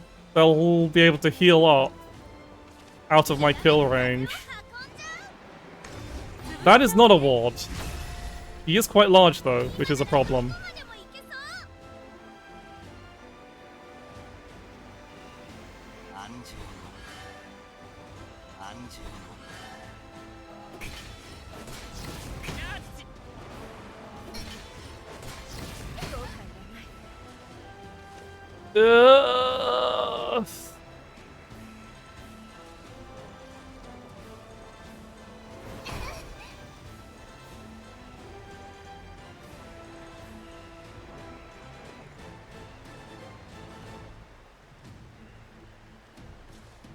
If I had an Evo point, I'd be fine, because then I could just kill them here.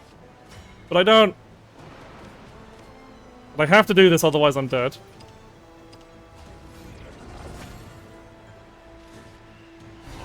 Like, I will just perish. Thing is, that can kill my masterwork and deal 2 damage to me. And if they have another way of killing my masterwork, then I'm just dead, because this can attack twice per turn. But if I don't go face, I'm just running a losing battle of attrition here. So I think I take the risk, because I think I've lost. No, I can't. It's not worth it. Not worth the risk. There's like, I almost certainly die if I don't take that out. This means my masterwork is screwed unless they only have targeted removal in hand. I'm also running out of cards in deck, and I am going to deck out faster than they are, unless they, for some reason, draw a billion cards. Is it Skullbane? It is Skullbane! Yeah, I'm dead. Ah, yeah, oh well.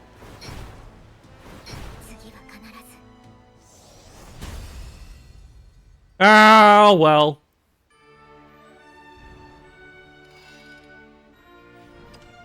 I'll do a rematch. I think I can...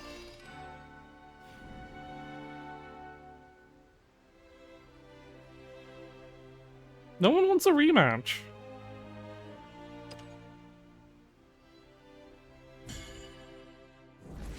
I'll do a couple more games again. You're like, if anyone wants to play, please feel free to let me know. So I want to play with people.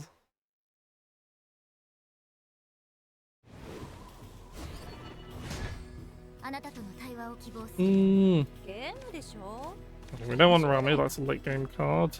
Against Havencroft, Stream of Life's not that useful to keep. I'll keep these two, especially since I'm going second. I can.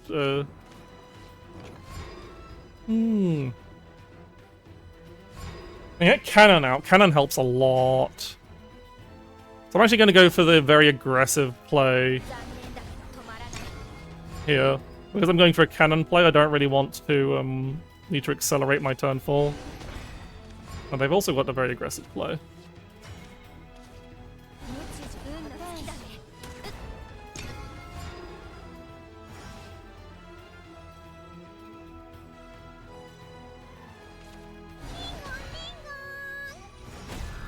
Annoying. And that Lion Guard is really quite nice. Ooh, that's very helpful. An on-curve play, love to see it. I can't kill the lion. But oh well, these things happen. I hope I don't have to... If they don't play anything else on the lion, then at least I'm... Okay, played that guy. And I've traded with the lion. This puts me in an awkward position unless I draw a card like Kitty Cannon now.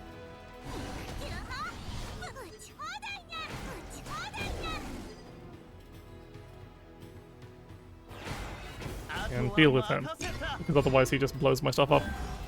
I could have gone for face damage actually and forced him to do that. Maybe there's this. Anyway, now we get to set up the cannon. We love the cannon.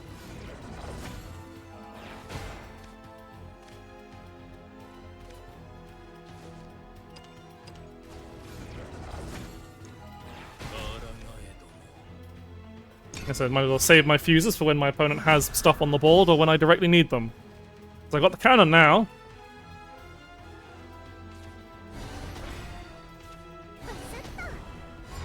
Okay, they're being slightly smart. Okay, it's beta that's face damage, so I need to. Well, we'll do that from playing you. Fuse 2 gears to make it into beta. We evolve. We get a beta to get some face damage in.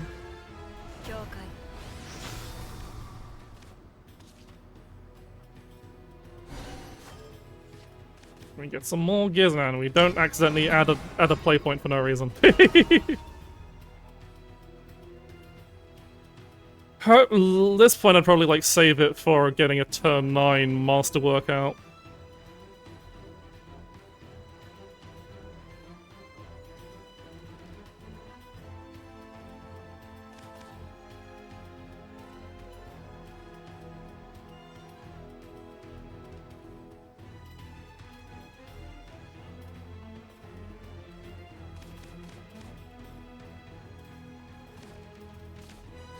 No, just blowing shit up with Unholy Vessel.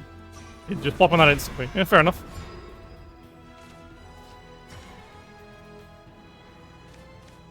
Okay, I need to get cards out of my hand first. So I have beta.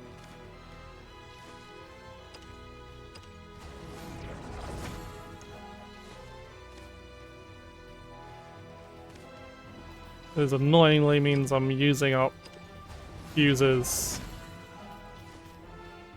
that I could be using. If I can do this. Is it worth evolving this? No, I'm gonna save my evolve. Doesn't really do much. I'm one card off overdrawing, which is nice.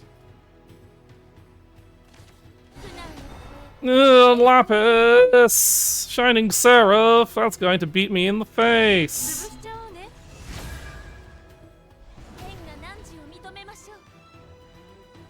Very aggressive Evo, but I guess they want to make use of them.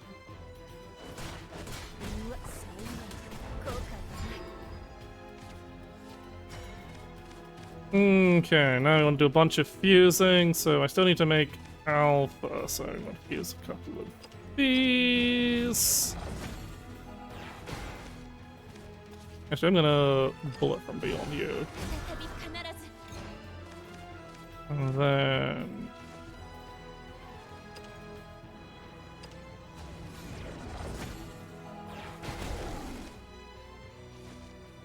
No, I would like a...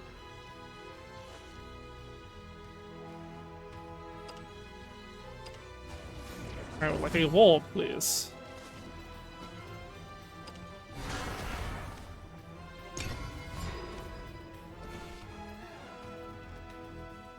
Hopefully, as long as they don't put a really big fucking ward in play.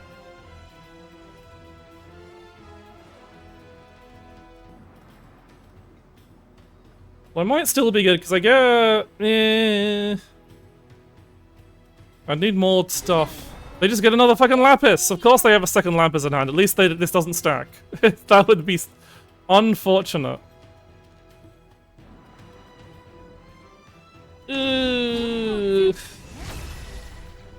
Here it's 9. I should have evolved this. Oh no, it doesn't matter. It's too super evolved it.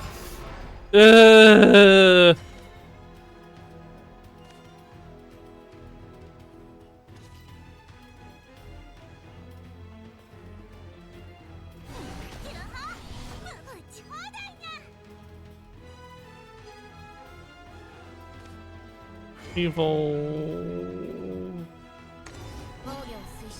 This is a terrible idea, actually. Oh well. Actually, no, it's fine. I figured I have fusions to make. I can fuse for damage.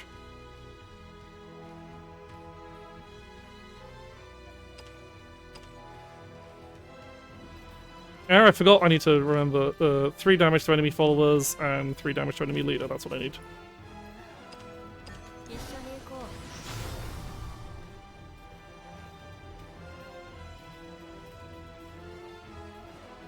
And I need to fuse so that I deal shot.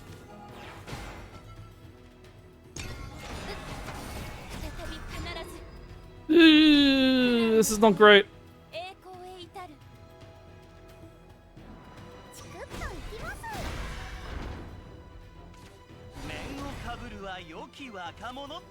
No, Jean! Stop making their board so big!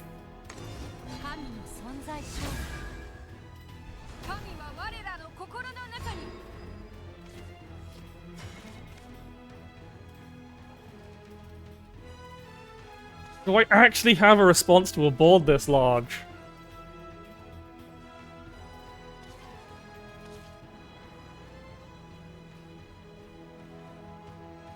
I don't think I do. I think I just have to,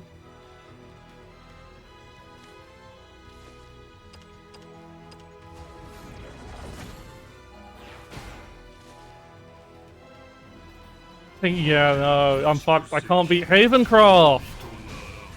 There's just no way! I ain't no quitter. Well, I might as well, Super Evolve. For the free trade. Who knows? Maybe it'll be what keeps me alive. I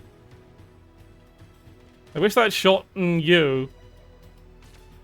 They had a second John! Of course they do!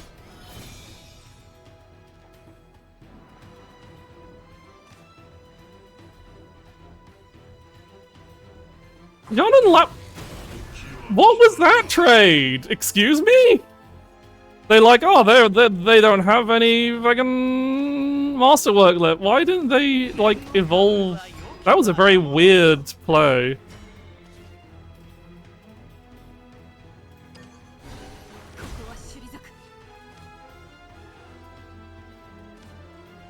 Okay.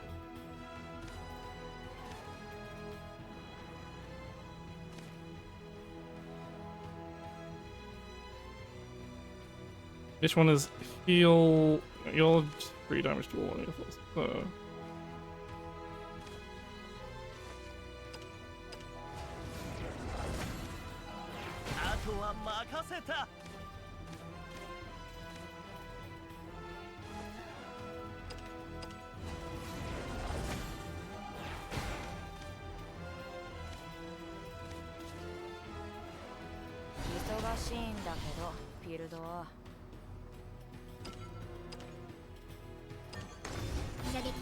Should've gone for healing. I'm stupid.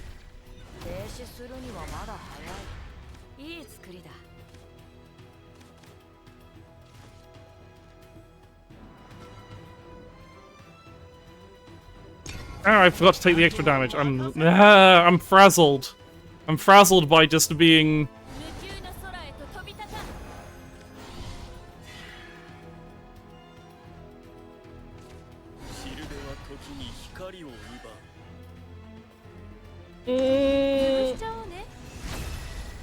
They would have been in a much stronger board position if they'd super evolved their Jean in the previous turns. I'm not entirely sure why.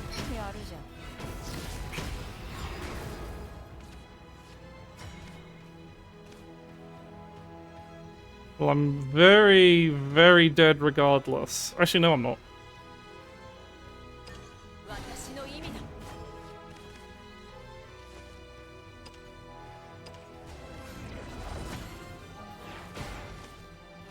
Can you kill one of these, please? I have to use the striker artifact here to...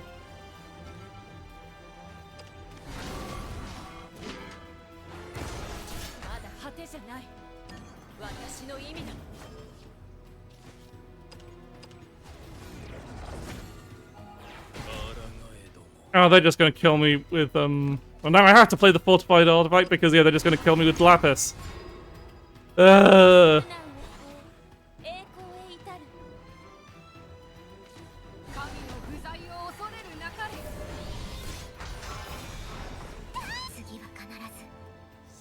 Why do you get to do 6 damage whilst my finisher only deals 5?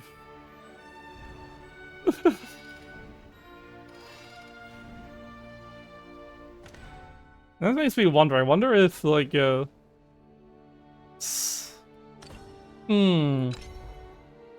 seems a bit powerful unless you're playing a really, really, really fast deck. Like, how do I... Like, do I just have to main deck the fucking anti-ward? I feel like I do. There's so many cases where it's just like, if I could just remove this one ward, I would be able to kill them. I think I do. I think I do have to main deck the, Detective's Lens. What do I take out for Detective's Lens? Is the question. And it's probably both one ancient canon at the very least. I think I need 2 Detective's Lens just so I'm not completely... Yeah.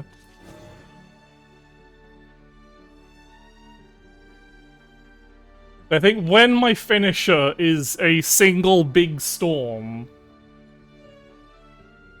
and I'm consistently dying to my opponent just having a single ward in play, when I could kill them if I could remove that ward, I think I do need to have, the lens.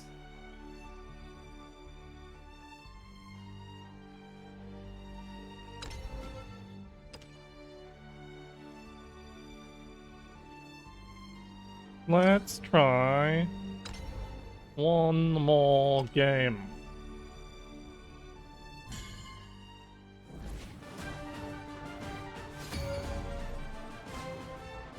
It's another fucking Havencroft player! Is it just Havencroft players in this rank? Is Havencroft actually busted and good?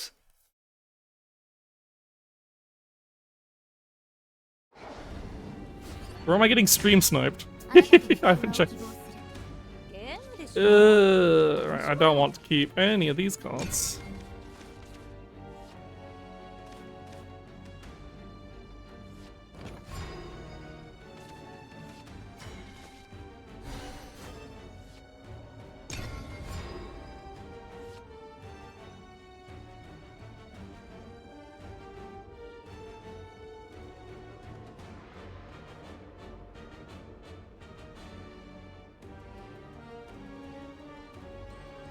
Hmm.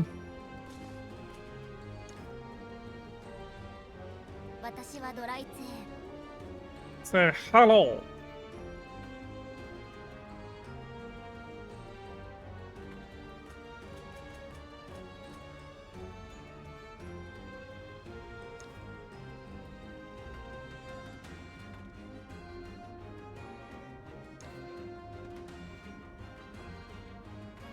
Hello? Opponent?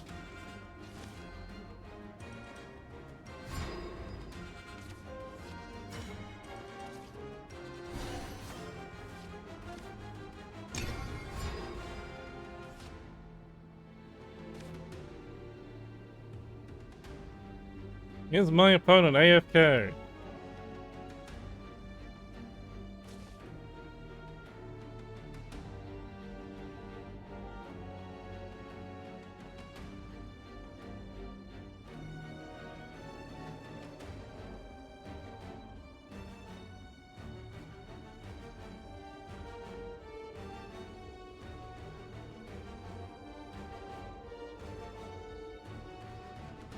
Possibility.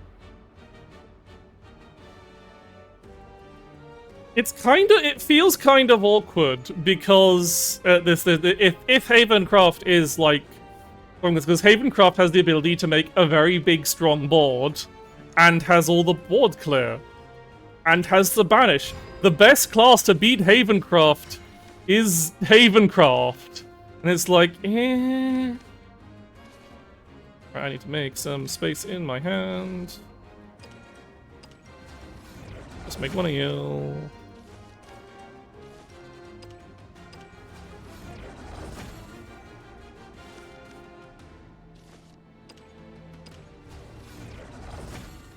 The UD for card drops won't be evolving half this game.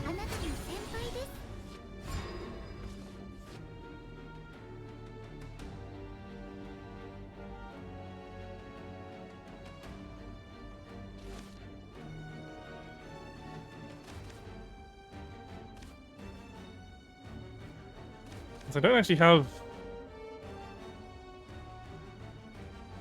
that many options for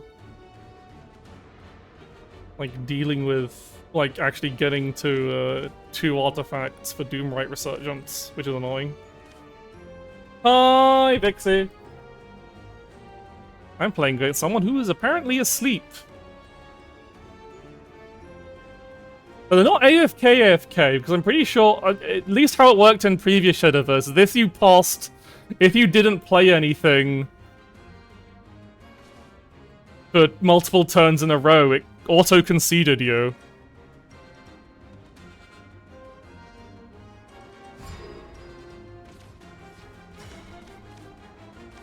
Yeah, this is kind of annoying. I don't actually have... They didn't play anything for me to target, I couldn't... Okay, well, it's space to put the lens out, at the very least.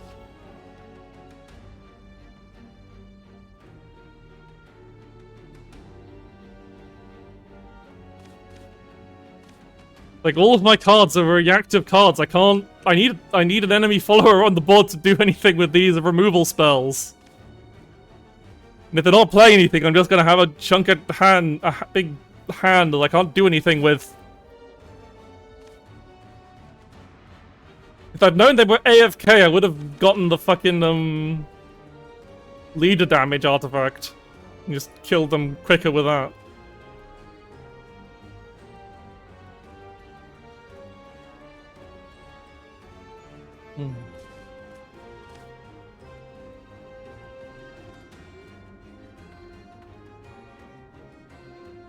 It is a concern if it doesn't have AFK detection kicking. Because then people just do this and just wait for people to give up. And climb the ranks that way. Which is bad. No one likes this. No one likes sitting around, doing nothing. Okay, we've got a card that does something at the very least. Even though it does nothing, doesn't actually do much because they don't have a fucking board.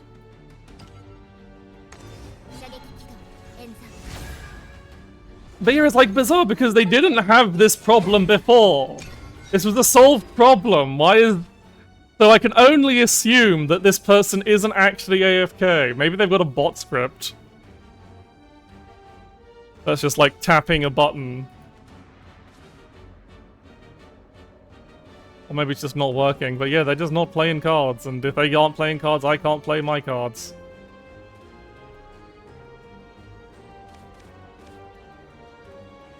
I guess I should just play this then, just to kill them faster.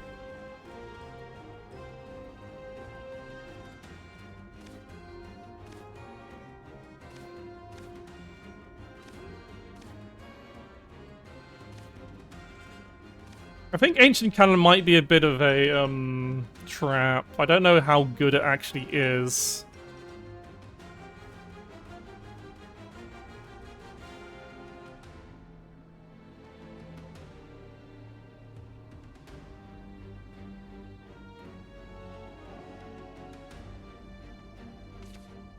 Oh my god, they played a card! They woke up!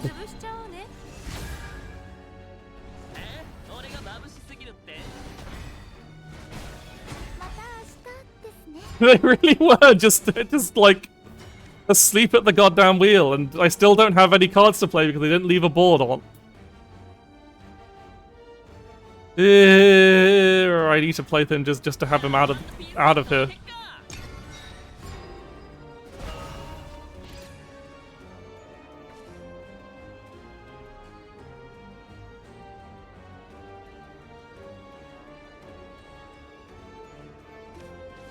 Judge, can I have them disqualified for slow play?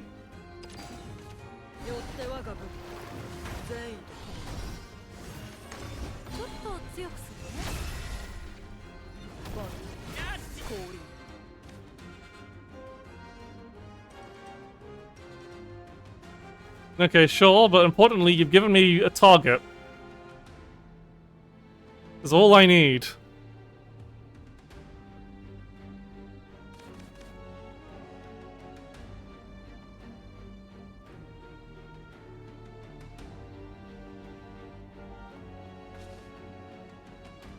I think this person's just like AFK on their phone. They got pulled aside for a meeting or whatever.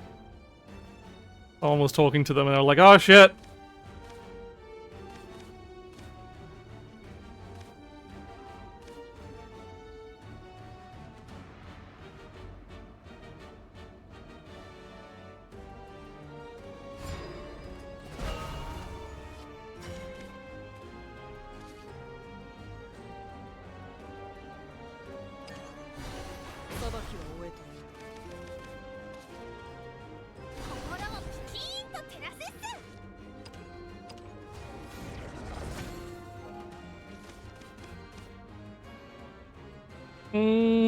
This is also a problem because I won't have, because I didn't have any targets. They didn't go rather. But I don't. Do I need to fuse this turn? No.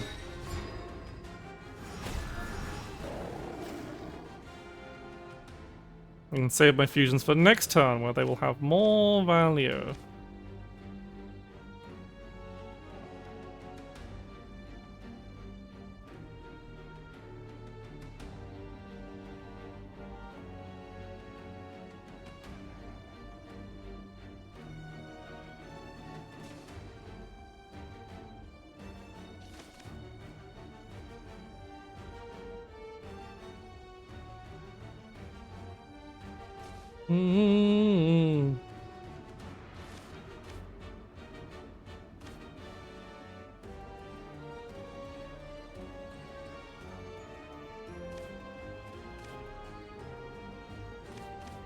I need to make alpha and beta, so I just need 3 gears overall. We'll get 1 from Elise, and then 2 from many sources.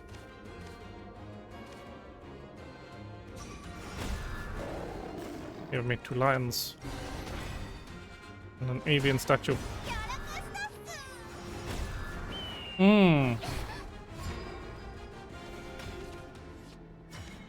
mean, that's pretty good. That helps me a lot. So, I need to...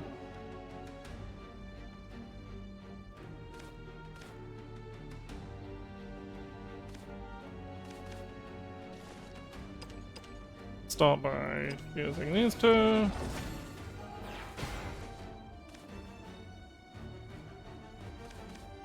And then...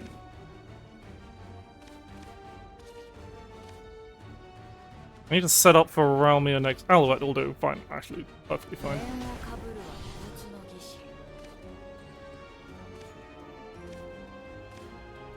I need 3 actually, so I need Alouette and Stream.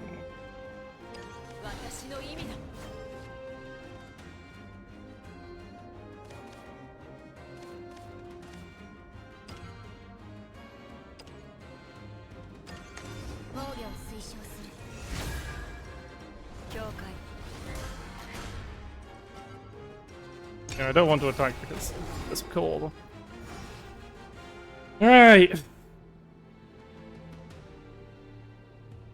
What's their plan to murder me now? At least now they don't really have the space to drop Lapis. Lapis can't deal with both of those.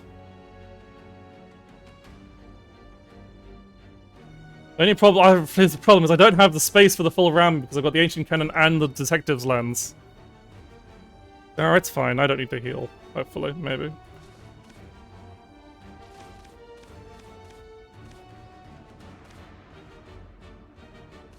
Maybe they won't give me a reason to Realmia.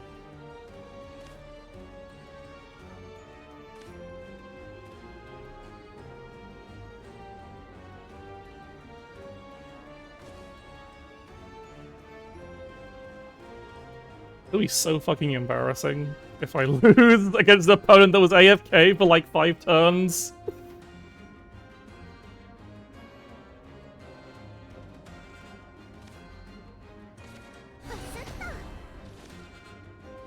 Okay.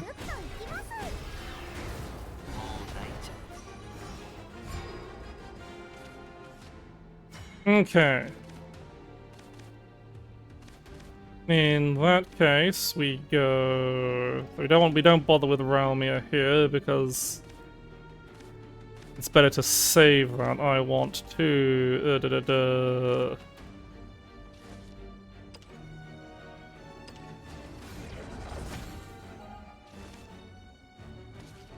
Thank you. This is kind of annoying. Wait, no, this is fine. I just need to fuse you and you. And then we use Doomright Resurger. Wait, just make sure I get the right ones. I want leader damage and heal myself, yes.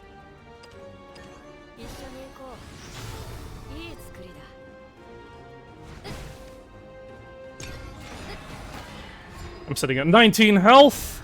I have my ward removal set up. And I've got my Masterwork artifact for next turn.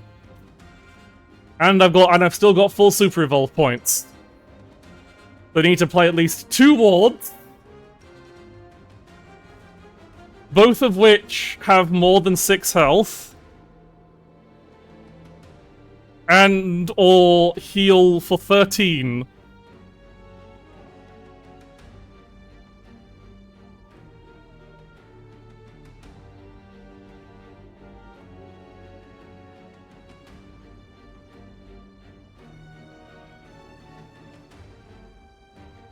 Yeah, honestly, I might take out Ancient Cannon.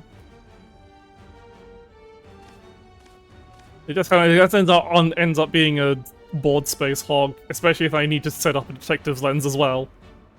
And on those turns, it's usually like I need the space for Realmia, and I need 4 board spaces for Realmia. Okay, there's Jam, which is not good enough.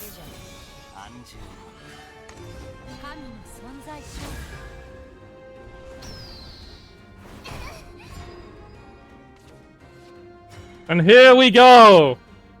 Wait, that's it's only Alpha that you can actually fuse to. It was worth it! The cannon, the random cannon shot meant it didn't matter at all, actually.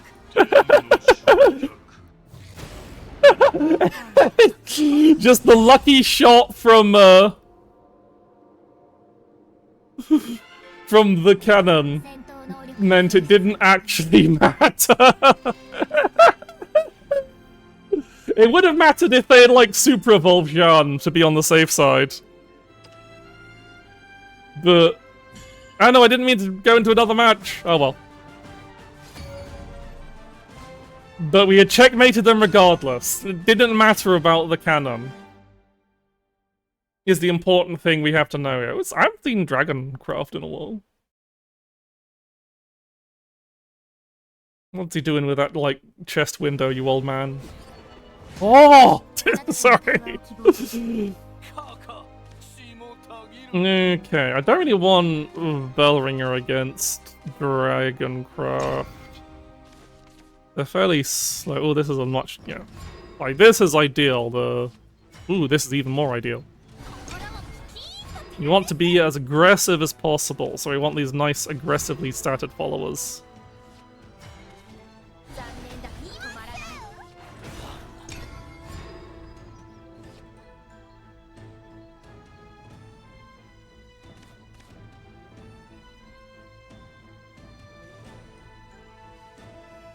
Hello there! Welcome in. I said I'm just finishing up. I was actually going to stop, but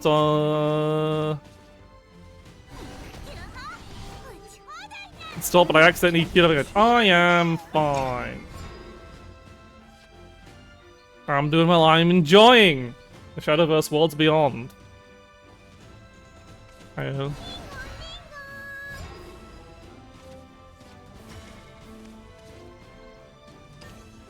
So, arguably not a great use of it, but eh.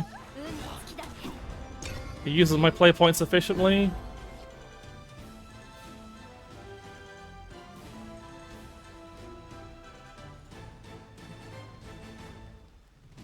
So I'll probably make as I want to make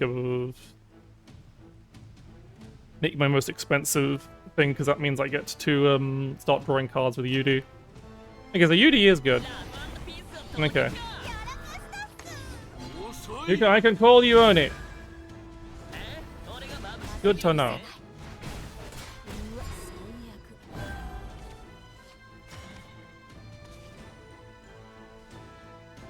Okay, I need.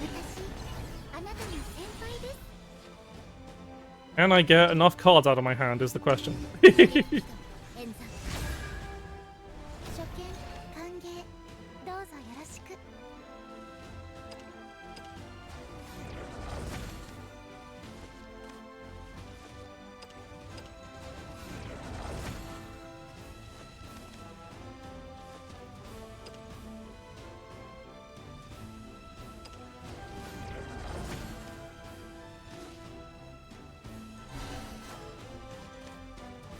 Lots of fusing. We love to fuse. Yes, I can. I can get into enough cards in hand to draw a card. I love that fuse sound effect. Forget to bonk you. Ooh, and Doomright Resurgence. Perfect. I might want to Miriam just so I can make. I can Miriam the next turn. What do I feel like? Board clear. And restore health, because I couldn't make any others.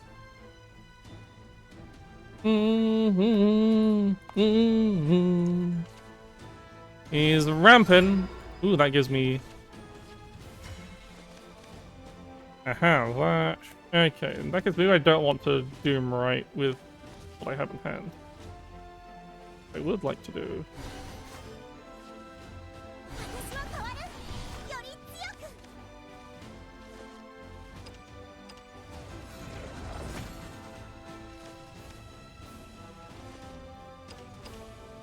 to make artifact beta.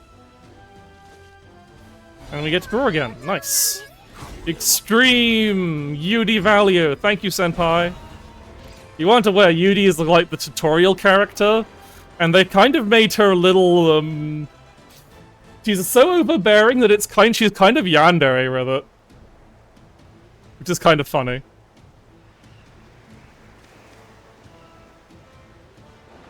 Things if I'd evolved either of those, I would have missed out on a card draw, but maybe that would have been better, but the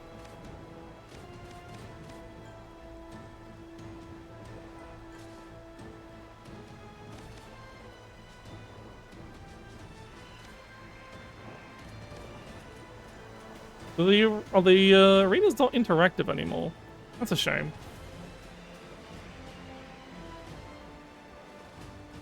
But they are a lot prettier, so I guess we'll have to live with it. He's thinking. It is very funny.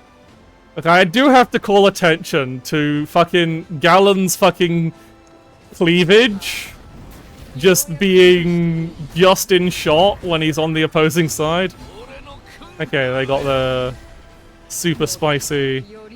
Do I have any actual... I need... Oh, this kills her, so... It's just a regular evolve that kills her, and then I get to... I can play Miriam alongside it. Yeah, because that's 10.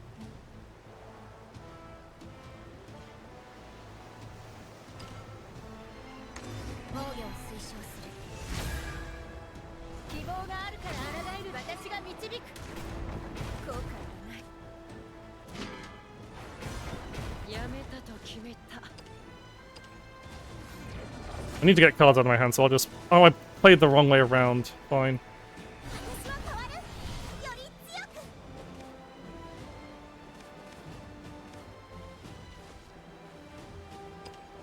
I'll make one of each.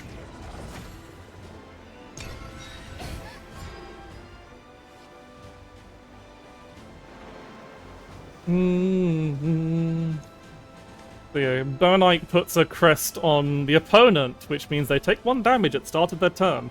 And also when they heal for the first time each turn, they take another damage, just to stop that.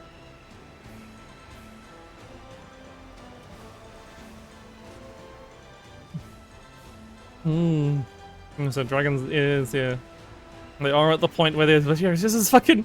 I keep getting my eyes drawn to his fucking cleavage. They didn't have to draw that, but they did. Ooh, it's Ganyu. He's scary.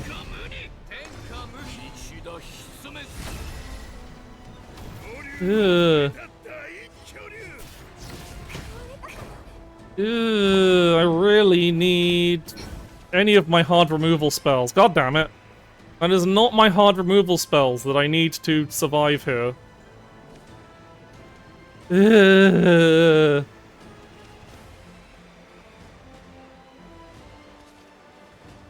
But I can make it.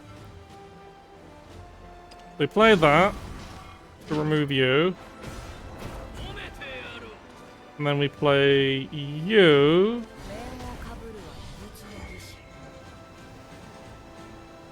Just making sure I get the right one. It is. I'm still remembering. I want to have the board clear one, so I'll leave. It does leave. Board clear is Y.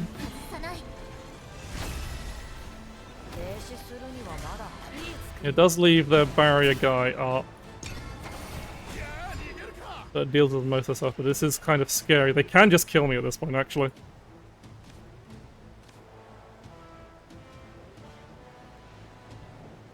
I really wish, but like I don't think I had a way to clear that board. Maybe I need to put more hard removal in the deck.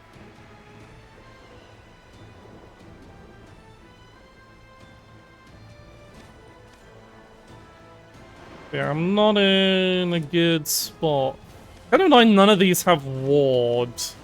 It's like one of these, I guess, when you're like, ah, you should summon a fortifier artifact instead of another of the ominous ones. That's to make that a tempting option, I guess. Like you can see, it's like, oh, maybe you want to, if you want to focus on board clear, you have the striker instead, I guess. I'm starting to see how to think about how to like use this kind of like toolbox you have. Watch me, opponent might have disconnected. But might not matter. Also, I have too many cards in hand. I didn't realize I had too many cards in hand and I didn't fuse. Oh. Old man fell asleep. He got disconnected. Sad.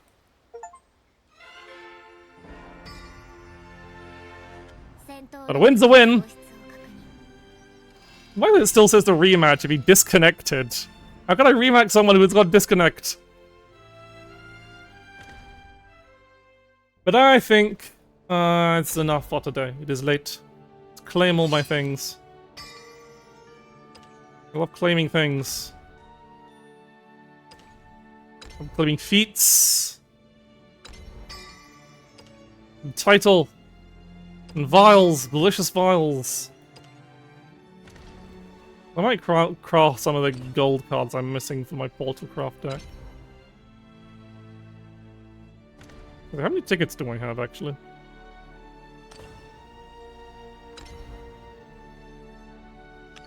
I have 8, not enough for a 10-pack. Wow. But yes, so yeah, I'm so far very, very happy with Shadowverse Worlds Beyond. I'm enjoying it quite a lot. There's also a story mode, but I didn't show it because I haven't finished it.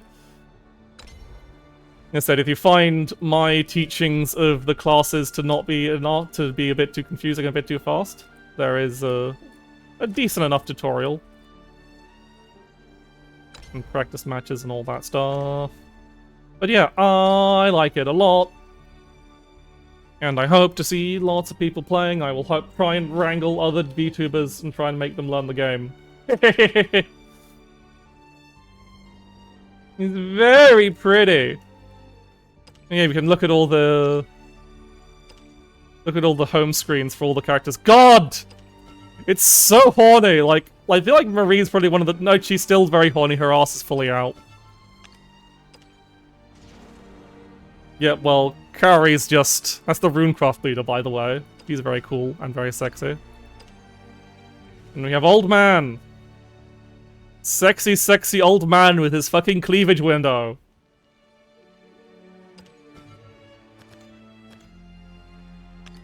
And we got the one for the monster fuckers. But they really made him just built for your standard monster fucker. Just how fucking ripped and top heavy is that? Like, I'm calling out monster fuckers. Why is it always some big top heavy lizard guy, huh? I know there's some people like who are less than that, but so many. It's just big top heavy lizard guy with big horns. You don't get lizard dude appeal? Well, that's probably fine. You don't have to get appeal. It is not for me, but I understand that people like it. You're more fur aligned. There'll probably be some furries. If they ever bring back Natura stuff, then there'll be plenty of furry characters. And Esperanza, who apparently we get to see a lot of because lots of people playing Havencraft. So I guess it makes sense. It's very... Once you figure out how to survive against aggro decks, Haven is feels very oppressive with just like, oh no, they have made a large board, and the only way to... What's the best card to get rid of this board? Oh, it's in Havencraft. Oh no. But we'll see, as it's day one, so I don't want to make any calls of like, oh, this is busted, oh, this is broken. And also, I might be, like... It is way too early to make any calls like that. And I have all the fucking old Shadowverse things. These animated? Oh yeah, these are less animated. And Isabel's boobs look slightly weird because they're semi-censored.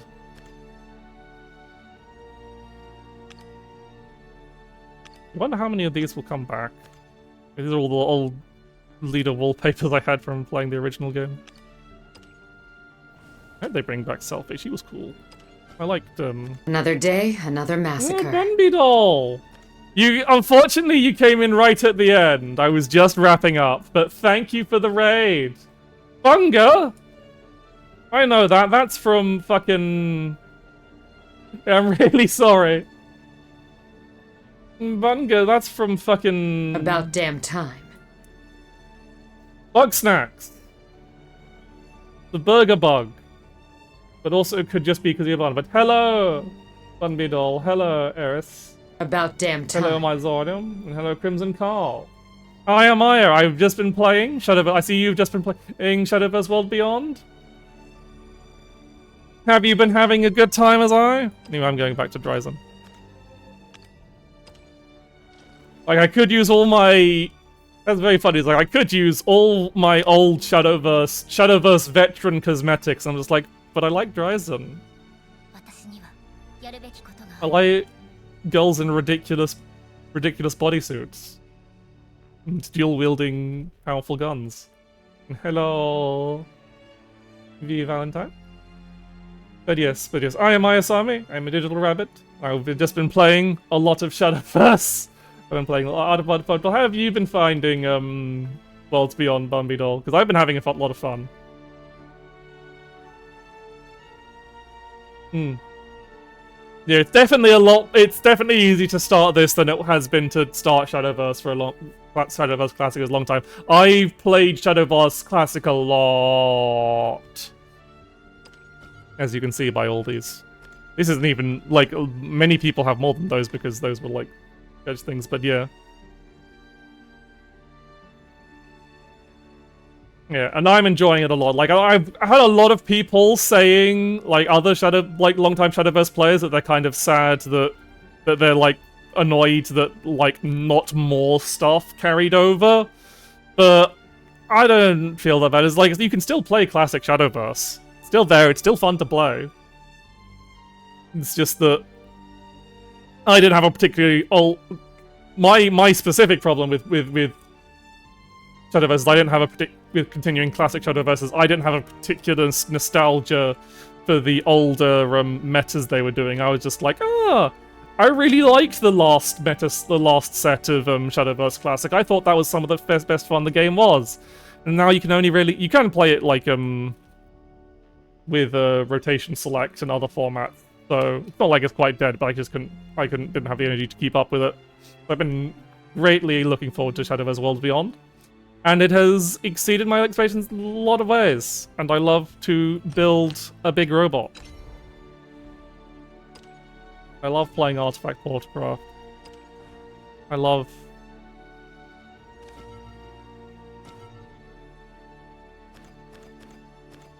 I love to assemble the Gundam.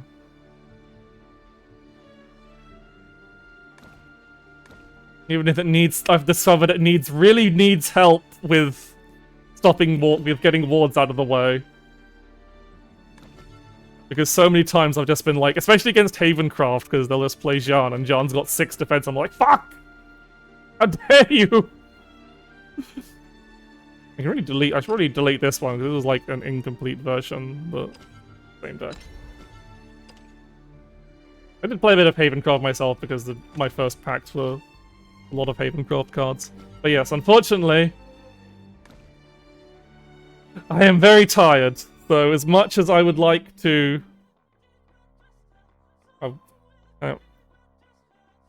sorry, the various toggles. As much as I would like to continue, it is very late for me.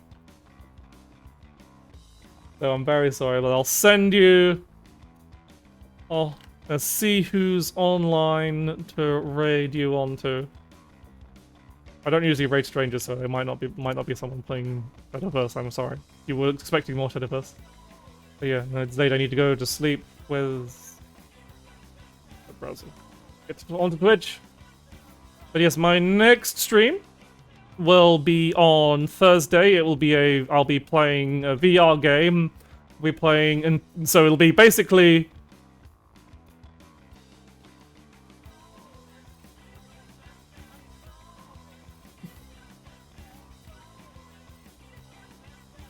what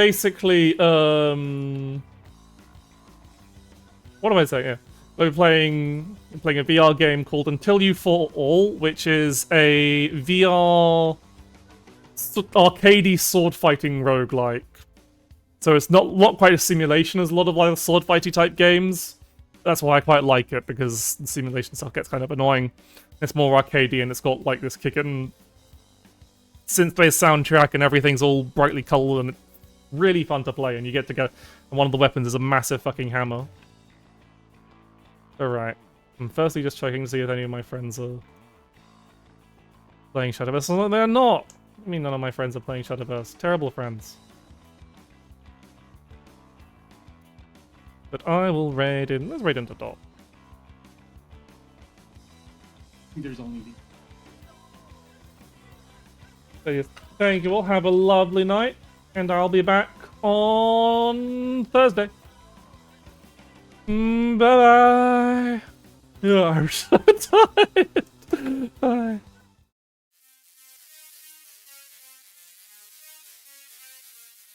Also, yeah, it's my birthday on Sunday. I'll be doing a VR chat stream because, hopefully, if I can get everything set up. Otherwise, it'll be some other weird hangout. But the plan is a VR chat stream on my birthday, 3 PM BST, Sunday. I'll be going for as long as I can. Be there. Bye.